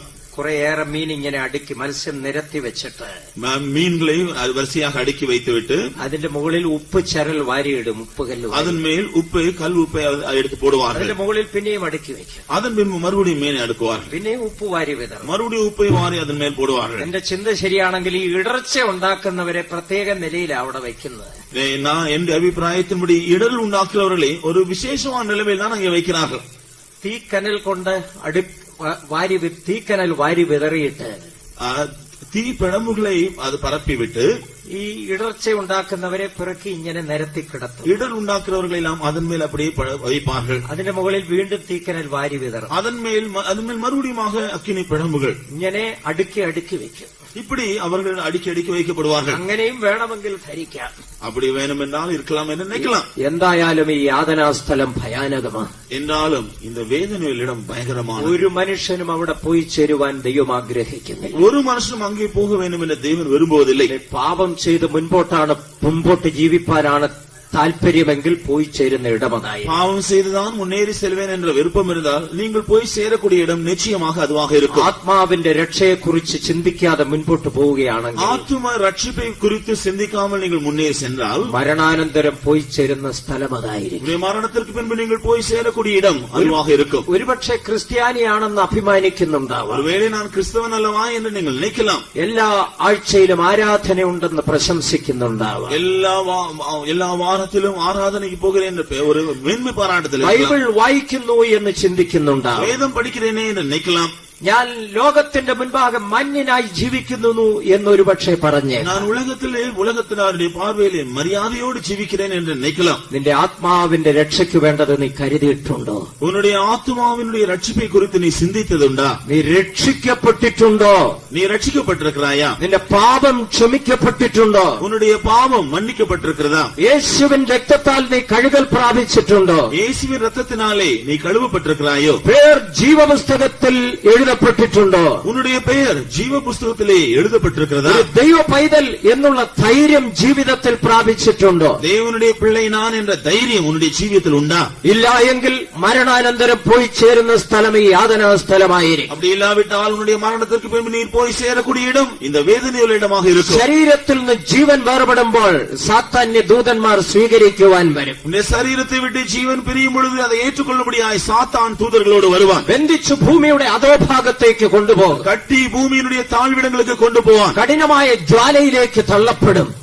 ஜுவாலி தெரிகிறதான அக்கினியிலே தள்ளப்படுவீர்கள். അവിടുത്തെ പുഴു ചാകുന്നില്ല, തീ കെടുന്നുമില്ല. அங்கே புழு சாவதில்லை, அக்கினி அவிவதில்லை. ജ്വാലയിൽ കിടന്നുകൊണ്ട് വേദന അനുഭവിക്കും. அக்கினி ஜுவாலி இருந்து கொண்டு வேதனைப்பட வேண்டும். അവിടെ കിടന്നുകൊണ്ട് നിലവിളിക്കേണ്ടി വരും. அங்கே இருந்து கொண்டு கூக்குரலிட வேண்டும். ആ അവസ്ഥയിൽ ചെന്ന് അകപ്പെട്ടാൽ ഒരിക്കലും പിന്നീട് അവിടെ നിന്ന് വിടുതലില്ല. அந்த நிலைமையிலே போய் சிக்கிக்கொண்டால் அதன் பின்பு விமோசனம் விடுதலை இல்லை. ആത്മാവിന്റെ രക്ഷ പ്രാപിക്കാത്ത ഏതൊരുവനും അവിടെ പോയി ചേരുന്നു. ஆத்மாவின் ரட்சிப்பை பெறாத எந்த மனுஷனும் அங்கே போய் சேருவான். ഈ ലോകത്തിൽ പട്ടും ധൂമ്രവസ്ത്രവും ധരിച്ച് ദിനംപ്രതി ആഡംബരത്തോടെ ജീവിക്കുന്നവർ അവിടെ പോയി ചേരുന്നു. இந்த உலகத்திலே ரத்தாம்பரம் விலையேற பெற்ற வஸ்திரங்களும் தரித்து சம்பரமாக வாழ்கிற யாவரும் அங்கே போய் சேருவார்கள். ആഡംബരത്തിലും വാദ്യഘോഷത്തിലും പ്രിയപ്പെട്ട് ജീവനുള്ള ദൈവത്തെ മറന്ന് സത്യാരാധനയെ മറന്ന് ജീവിക്കുന്നവർ അവിടെ പോയി ചേരുന്നു. ஆடம்பரமான ஜீவியத்திலும் வாத்திய முழக்கத்திலும் அவர்கள் விரும்பி ஜீவனுள்ள தேவனை அவரை ஆராதிக்கிறதை அலட்சியப்படுத்தி ജീവിക്കുന്നവர்கள் அங்கே போய் சேருவார்கள். ഈ ലോകത്തിലെ ആഡംബര വസ്ത്രങ്ങളും ആഭരണങ്ങളും അണിഞ്ഞ് ശരീരത്തെ മനോഹരമാക്കി ജീവിക്കുന്നവർ പോയി ചേരുന്ന ഇടം അവിടെയാണ്. இந்த உலகத்தினுடைய ஆடம்பரங்களையும் ஆபரணங்களையும் விரும்பி தங்களுடைய சரீரத்தை அழகுபடுத்தி ஆடம்பரமாய் ஜீவிக்க விரும்புகிறவர்கள் போய் சேர்கிற இடம் அது. ഈ ലോകത്തിൽ മറ്റുള്ളവർക്ക് ഇടർച്ച വരുത്തുന്നവർ പോയി ചേരുന്ന ഇടം. இந்த உலகத்திலே மற்றவர்களுக்கு இடர் உண்டாக்கும்படியாய் கிரியை செய்கிறவர்கள் போகிற இடம் அது. കൂട്ടു സഹോദരന്മാർക്ക് ഇടർച്ച ഉണ്ടാക്കുന്നവർ, உடன் சகோதரனுக்கு இடர் உண்டாக்குகிறவர், സഹവിശ്വാസികൾക്ക് ഇടർച്ച ഉണ്ടാക്കുന്നവർ, உடன் விசுவாசிகளுக்கு இடர் உண்டாக்குகிறவர்கள், ദൈവത്തിന്റെ വേലക്കാർക്ക് ഇടർച്ച വരുത്തുന്നവർ, தேவனுடைய ஊழியர்களுக்கு இடர் உண்டாக்குகிறவர்கள், ദൈവജനത്തിന് ഇടർച്ച വരുത്തുന്ന ദൈവത്തിന്റെ വേലക്കാരെന്ന് പറയുന്നവർ, தேவனுடைய ஜனத்திற்கு இடரல் உண்டாக்கும்படியாக ஊழியக்காரன் என்று சொல்லிக் கொள்கிறவர்கள், ദൈവത്തിന്റെ ജനത്തിന് ഇടർച്ച വരുത്തുന്ന ഏതൊരുവനും, தேவனுடைய ஜனத்திற்கு இடரல் உண்டாக்குகிறதான யாரும், പ്രിയ സ്നേഹിത സഹോദര, നിന്റെ വാക്ക് മറ്റൊരുവന് ഇടർച്ചയാണെങ്കിൽ നീ നരകത്തിൽ പോകാൻ അത് ധാരാളമാകും. அருமையான சகோதரனே, சிநேகிதனே, உன்னுடைய வார்த்தை மற்றவருக்கு இடரல் உண்டாக்கினால் நிச்சயமாக நரகத்திற்கு நீ போவாய் என்பது கத்தாட்சியாகும். നിന്റെ പ്രവൃത്തി മറ്റുള്ളവർക്ക് ഇടർച്ച ഉണ്ടാക്കുന്നതാണെങ്കിൽ നരകത്തിലേക്ക് നിനക്ക് പ്രവേശനം സൗജന്യമായിരിക്കും. உன்னுடைய கிரியை மற்றவருக்கு இடரல் உண்டாக்கினால் நரகத்தினுடைய பிரவேசம் உனக்கு இலவசமாய் கிடைக்கும். ആകയാൽ ഒരു പരിശുദ്ധ ജീവിതം, ദൈവസ്നേഹത്താൽ നിറഞ്ഞ ഒരു ജീവിതം നയിപ്പാൻ ദൈവവചനം പ്രബോധിപ്പിക്കുക. ஆனபடினால் தேவனுடைய அன்பினால் நிறைந்து ஒரு பரிசுத்த ஜீவியம் செய்யும்படியாக தேவனுடைய வசனம் உன்னை ஏவுகிறது. ഇപ്രകാരമുള്ളവരെല്ലാം ഈ യാതനാ സ്ഥലത്ത് പോയി ചേരും. ஏனென்றால் இப்படிப்பட்ட நிலைமையில் இருக்கிற யாவரும் இந்த வேதனையுள்ள இடத்திற்கு தான் போய் சேருவார்கள். വെള്ള സിംഹാസന ന്യായവിധി വരെ അവർ അവിടെ യാതന അനുഭവിക്കേണ്ടി വരും. வெள்ளை சிங்காசன நியாய தீர்ப்பு வரையிலும் அவர்கள் அங்கே வேதனைப்பட வேண்டும். അവിടെ കാണുവാൻ കണ്ണുകൾ ഉണ്ടായിരിക്കും, அங்கே காண பார்க்க கண்கள் உண்டு, കേൾക്കുവാൻ കാതുകൾ கேட்க ഉണ്ടായിരിക്കും, செவிகள் உண்டு, തിരിച്ചറിയുവാൻ ചിന്താമണ്ഡലം ഉണ്ടായിരിക്കും, பகுத்தறியும்படியாக அவர்களுக்கு சிந்தை உண்டு, സംസാരിപ്പാൻ സംസാര ശേഷി ഉണ്ടായിരിക്കും, பேசும்படியாக அவர்கள் பேசக்கூடியதான சக்தி உண்டு, വേദന അനുഭവിക്കുന്ന ഒരു ശരീരം ഉണ്ടായിരിക്കും. வேதனை அனுபவிக்கக்கூடிய ஒரு சரீரம் உண்டு. 1000 ആണ്ട് വാഴ്ച തീരും വരെ, 1000 வருஷ அரசாட்சி முடியும் வரையிலும் ഈ ഭൂമിയിൽ തന്റെ വിശുദ്ധന്മാർ 1000 ആണ്ട് വാഴുമ്പോൾ, இந்த பூமியிலே 1000 வருஷம் அவருடைய பரிசுத்தவான்கள் ஆளுகை செய்யும் பொழுது ഈ യാതനാ സ്ഥലത്ത് ഇവർ വേദന അനുഭവിക്കേണ്ടി இந்த വരും. வேதனையுள்ள இடத்திலே இவர்கள் எல்லாரும் வேதனைப்பட வேண்டும். 1000 ആണ്ട് വാഴ്ച കഴിഞ്ഞിട്ട് 1000 வருஷ அரசாட்சிக்கு பின்பு വെള്ള സിംഹാസനം സ്ഥാപിക്കപ്പെടുമ്പോൾ, வெள்ளை சிங்காசனம் ஸ்தாபிக்கப்படும் பொழுது ഈ യാതനാ സ്ഥലത്ത് നിന്ന് അവർ ബന്ധിക്കപ്പെട്ട നിലവാരത്തിൽ വെള്ള സിംഹാസനത്തിന് മുൻപാകെ വന്ന് നിർത്തപ്പെടും. இந்த வேதனைப்படுகிறதான இடத்திலிருந்து கட்டப்பட்ட நிலைமையிலே வெள்ளை சிங்காசனத்துக்கு முன்பாக அவர்கள் கொண்டு வரப்படுவார்கள். അവർ ന്യായം വിധിക്കപ്പെട്ടതിന് ശേഷം அவர்கள் நியாயம் தீர்க்கப்பட்ட பின்பு എന്നേക്കുമുള്ള നിത്യ തീപ്പൊയ്കയിലേക്ക് തള്ളപ്പെടും. என்றென்றைக்கும் காணப்படக்கூடியதான அக்கினி கடலிலே அவர்கள் தள்ளப்படுவார்கள். അത് എന്നേക്കുമുള്ള നിത്യ തീപ്പൊയ്കയായി. அது என்னென்றைக்குமாய் காணப்படக்கூடிய ஒரு நித்தியமான அக்கினி கடல். നിങ്ങളുടെ ആത്മാവിന്റെ നിത്യത എന്തായിരിക്കും എന്ന് ഒരു നിമിഷം പരിശോധിക്കും. உங்களுடைய ஆத்மாவினுடைய நித்தியம் எப்படி இருக்க கூடும் என்று நீங்கள் சற்று ஒரு நிமிஷம் മനുഷ്യൻ சிந்தித்து തന്റെ பாருங்கள். പ്രാണനെ വിട്ടാൽ പിന്നെ അവൻ എവിടെ? மனுஷன் தன்னுடைய ஜீவனை விட்ட பின்பவன் எங்கே? ദൈവത്തിന്റെ വചനം അതിന് മറുപടി പറയുന്നു. தேவனுடைய வசனம் அதற்கு பதில் கொடுக்கிறது. ആത്മാവിന്റെ രക്ഷ കരസ്ഥമാക്കാത്തവൻ പ്രാണനെ വിട്ടാൽ പാതാളത്തിൽ. ஆத்மா ரட்சிப்பை பெற்றுக் கொள்ளாமல் தன்னுடைய ஜீவனை அவன் விட்டால் അവൻ പാതാളത്തിൽ പോയി ചേരും. பாதாளத்திலே போய் சேருவான். ആഡംബര പ്രേമികൾ പാതാളത്തിൽ, ஆடம்பரமான ஜீவியம் செய்கிறவர்கள் பாதாளத்தில், വാദ്യഘോഷത്തിൽ പ്രിയപ്പെടുന്നവർ പാതാളം, வாதிய முழக்கத்திலே விருப்பப்படுகிறவர்கள் பாதாளத்தில் போவார்கள். ഇടർച്ച ഉണ്ടാക്കുന്നവർ പാതാളത്തിൽ. இடரல் உண்டாக்குகிறவர்கள் பாதாளத்தில் போவார்கள். എല്ലാവരും തങ്ങളുടെ കണ്ണുകളെ അടയ്ക്കാം, எல்லாரும் உடைய கண்களை மூடுங்கள். മുഴങ്കാൽ മടക്കാം. நாம் நம்முடைய முழங்கால்களை மடக்குவோம். സ്വർഗം നമുക്കായി തുറക്കപ്പെട്ടിരിക്കുന്നു. பரலோகம் நமக்காய் திறக்கப்பட்டது. നാം ആരും നഷ്ടപ്പെട്ടു പോകുവാൻ ദൈവം ആഗ്രഹിക്കുന്നില്ല. நாம் ஒருவராக நஷ்டப்பட்டு போவதை தேவன் விரும்பவில்லை. നമ്മുടെ ജീവിതം പരിശുദ്ധമാക്കപ്പെടട്ടെ. நம்முடைய ஜீவியம் பரிசுத்தமாக்கப்படட்டும். ആത്മാവിന്റെ രക്ഷ കരസ്ഥമാക്കാത്ത ആരെങ്കിലും ഇന്ന് രാത്രിയിൽ എന്റെ ശബ്ദം കേൾക്കുന്നു, ஆத்மாவின் ரட்சிப்பை பற்றி இதுவரையிலும் சிந்திக்காமல் பிரயாசப்பட யாராகிலும் இங்க இருந்தால், രക്ഷിക്കപ്പെടാത്ത ആരെങ്കിലും എന്റെ ശബ്ദം കേൾക്കുന്നെങ്കിൽ, ரட்சிக்கப்படாத யாராகிலும் என்னுடைய சத்தத்தை இந்த வேளையில் கேட்பீர்கள் என்றால், പാപം ക്ഷമിച്ചു കിട്ടി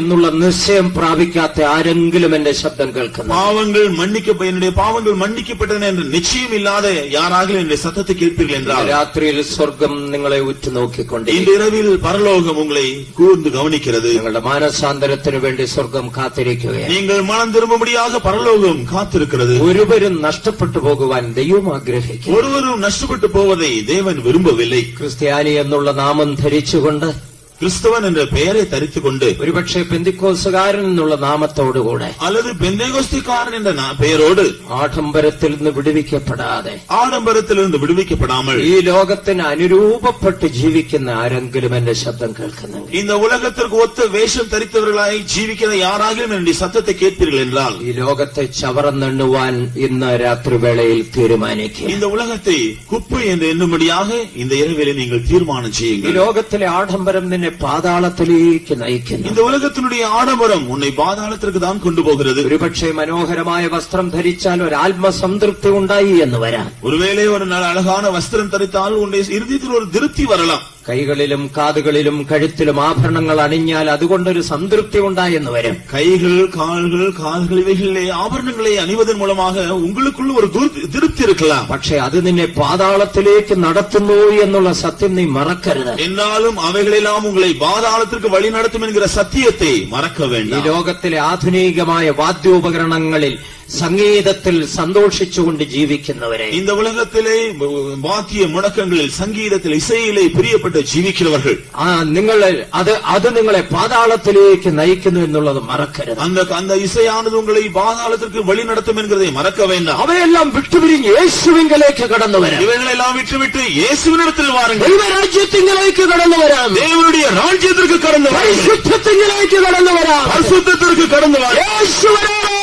യേശു வருகிறார். തന്റെ വിശുദ്ധന്മാരെ ചേർപ്പാൻ വരാറായി. அவருடைய பரிசுத்தவான்களை சேர்க்கவர் வருகிறார். ഇന്ന് രാത്രിയിലെ സ്വർഗ്ഗം നമുക്കായി തുറക്കപ്പെട്ടിരിക്കുന്നു. இரவில் நமக்காக பரலோகம் திறக்கப்பட்டுள்ளது. മനം തിരിയുന്നവരോട് ക്ഷമിക്കുവാൻ സ്വർഗ്ഗം കാത്തിരിക്കുന്നു. மனஸ்தாபப்படுகிறவர்களை மன்னிக்க பரலோகம் காத்திருக்கிறது. ഏറ്റുപറയുന്നവരോട് ക്ഷമിക്കുവാൻ സ്വർഗ്ഗം കാത്തിരിക്കുന്നു. அறிக்கை செய்கிறவர்களை மன்னிக்க பரலோகம் காத்திருக்கிறது. ഇന്ന് രാത്രിയിൽ കണ്ണുനീരോടെ ഏറ്റുപറയുമെങ്കിൽ, இன்றிரவு கண்ணீரோடு நீங்கள் அறிக்கை செய்வீர்கள் என்றால், പാപത്തെ ഏറ്റുപറയുമെങ്കിൽ, உங்களுடைய பாவத்தை அறிக்கை செய்வீர்கள் என்றால், ലോക സ്നേഹത്തെ വിട്ടുതിരിയുമെങ്കിൽ, உலக அன்பை நீங்கள் விட்டுவிடுவீர்கள், ആഡംബര പ്രേമത്തെ വിട്ടുതിരിയുമെങ്കിൽ, ஆடம்பர வாழ்க்கையை விட்டுவிடுவீர்கள் என்றால், ഇന്ന് രാത്രിയിൽ യേശുവിന്റെ രക്തം നിന്നെ കഴുകി ശുദ്ധീകരിക്കുക. இந்த இரவிலேயே இயேசுவின் ரத்தம் உன்னை கழுவி சுத்திகரிக்கும். 1900 വർഷങ്ങൾക്ക് മുൻപ് 1900 வருஷங்களுக்கு முன்பு സകല മനുഷ്യർക്ക് വേണ്ടി ഗോൽഗോഥായിൽ പിടഞ്ഞു മരിച്ച எல்லா மனுஷனுக்காக கொல்கொதாவிலே அவர் மரித்ததான் യേശുവിന്റെ പുണ്യാഹ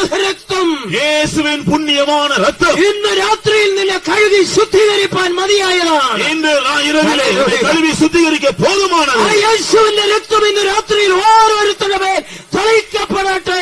இந்த இயேசுவின் ரத்தம் இந்த இரவில் ஒவ்வொரு மேலும் தெளிக்கப்படுவதாக, ഓരോരുത്തരുടെ മേൽ തളിക്കപ്പെടട്ടെ. ஒவ்வொரு மேலும் தெளிக்கப்படுவதாக.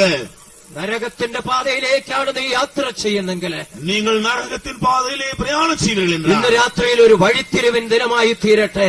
இன்று இரவு உங்களுடைய வழி திரும்பக்கூடிய ஒரு காரியமாக ജീവന്റെ പാതയിലേക്ക് കടന്നു വരുവേ. ஜீவனின் பாதையிலே திரும்பி வாருங்கள். യേശു നിങ്ങളെ സ്നേഹിക്കുന്നു. இயேசு உங்களை நேசிக்கிறார். യേശു നിങ്ങളെ വിളിക്കുന്നു. இயேசு உங்களை அழைக்கிறார். യേശു നിങ്ങളെ ശുദ്ധീകരിക്കുന്നു. இயேசு உங்களை சுத்திகரிக்கிறார். യേശു നിങ്ങൾക്ക് വിടുതൽ നൽകുന്നു. இயேசு உங்களுக்கு விடுதலை கொடுக்கிறார்.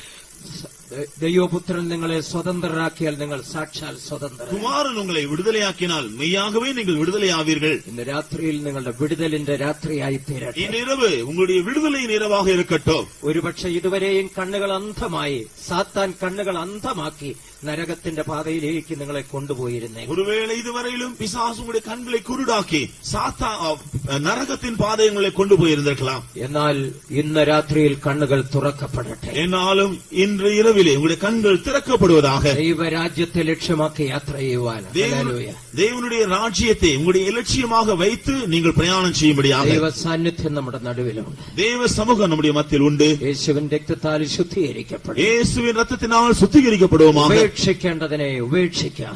விட்டுவிட வேண்டியதை விட்டுவிடுவோம். വലിച്ചെറിയേണ്ടതിനെ വലിച്ചെറിയാം. பிரித்து நாம் எரிய வேண்டியதை எரிந்து விடுவோம். നരകത്തിലേക്കുള്ള യാത്ര മതിയാക്കാം. நரகத்தினுடைய பிரயாணத்தை முடித்துக் கொள்வோம். ദൈവരാജ്യത്തെ ലക്ഷ്യമാക്കി യാത്ര ചെയ്യാം. தேவனுடைய ராஜ்யத்தை நோக்கி பிரயாணம் செய்வோம். നമ്മുടെ ലക്ഷ്യം ദൈവരാജ്യമാണ്. நம்முடைய நோக்கம் தேவனுடைய ராஜ்யம். അവിടെ നമ്മെ കൊണ്ടുപോയി എത്തിക്കുവാൻ യേശു ആഗ്രഹിക്കുന്നു. அங்கே நம்மை கொண்டு போய் சேர்க்க இயேசு விரும்புகிறார். ദൈവത്തിന്റെ പരിശുദ്ധാത്മാവ് അതിനെ നമ്മെ സഹായിക്കും. தேவனுடைய பரிசுத்த ஆவியானவர் அதற்கு நமக்கு உதவி செய்வாராக. പാവത്തിൻ വല്ല നരകം നരകം ഓ പാവി നടുങ്ങിടായോ കൺകാൺപതെല്ലാം അഴിയും അഴിയും കാണാതെല്ലോ നിശ്ചയം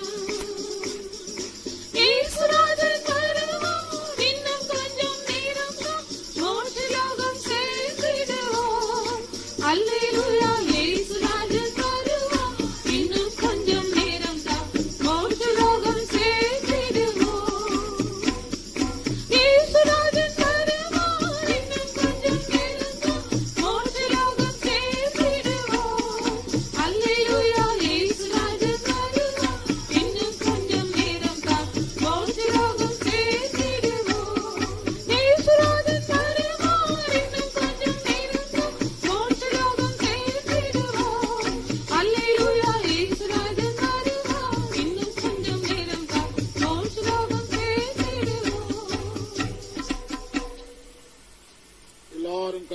ஸ்தோத்தரிப்போம். ஸ்தோத்ரம் ஸ்தோத்ரம் ஸ்தோத்ரம் ஸ்தோத்ரம் ஸ்தோத்ரம் ஸ்தோத்ரம் ஸ்தோத்ரம் ஸ்தோத்ரம் ஸ்தோத்ரம் ஸ்தோத்ரம் ஸ்தோத்ரம் ஸ்தோத்ரம். கேட்ட வசனமானது ஒருவரையும் நியாயம் தீர்க்காதபடி எல்லாரும் ரட்சிப்பின் நாளுக்கு ஆயத்தப்படுத்த வேண்டும். The Lord has to prepare everyone for the day of salvation, that none who heard this word might be lost.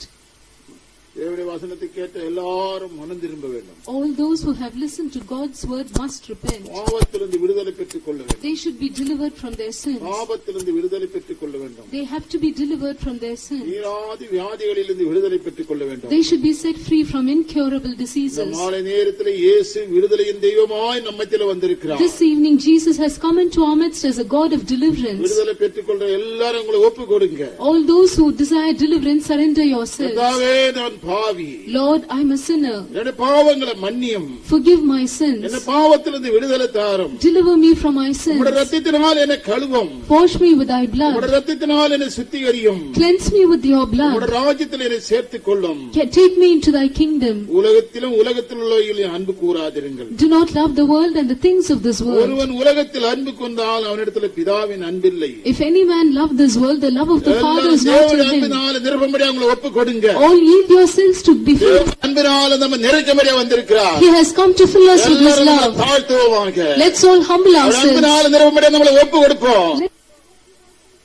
With his love. கர்த்தரை ஸ்தோத்திரிப்போம். Surrendering ourselves, let's praise God. ஸ்தோத்திரம் ஸ்தோத்திரம் ஸ்தோத்திரம் ஸ்தோத்திரம் ஸ்தோத்திரம் ஸ்தோத்திரம் ஸ்தோத்திரம். கர்த்தர் நம்மத்தில வந்து அவர் சொல்லி தந்த நல்ல ஆலோசனைகளுக்காக கர்த்தரை ஸ்தோத்திரிப்போம். For all the counsels that the Lord gave us, having come into our midst, let's all praise him. ஸ்தோத்திரம் ஸ்தோத்திரம் ஸ்தோத்திரம் ஸ்தோத்திரம் ஸ்தோத்திரம் ஸ்தோத்திரம். கேட்ட வசனத்தின்படி எல்லாரும் மனம் திரும்பி ரட்சிக்கப்படும்படியாக கர்த்தரை ஸ்தோத்திரிப்போம். That all those who heard the word might repent according to what they've heard, let's all praise God. ஸ்தோத்திரம் ஸ்தோத்திரம் ஸ்தோத்திரம் ஸ்தோத்திரம் ஸ்தோத்திரம் ஸ்தோத்திரம். கேட்ட வசனமானது ஒருவரையும் நியாயம் தீர்க்காதபடி எல்லாரும் ரட்சிப்பின் நாளுக்கு ஆயத்தப்படுத்தும்படியாக கர்த்தரை ஸ்தோத்திரிப்போம். That none of the words which were spoken now might judge anyone, that all might be prepared for the day of salvation, let's praise God. ஸ்தோத்திரம்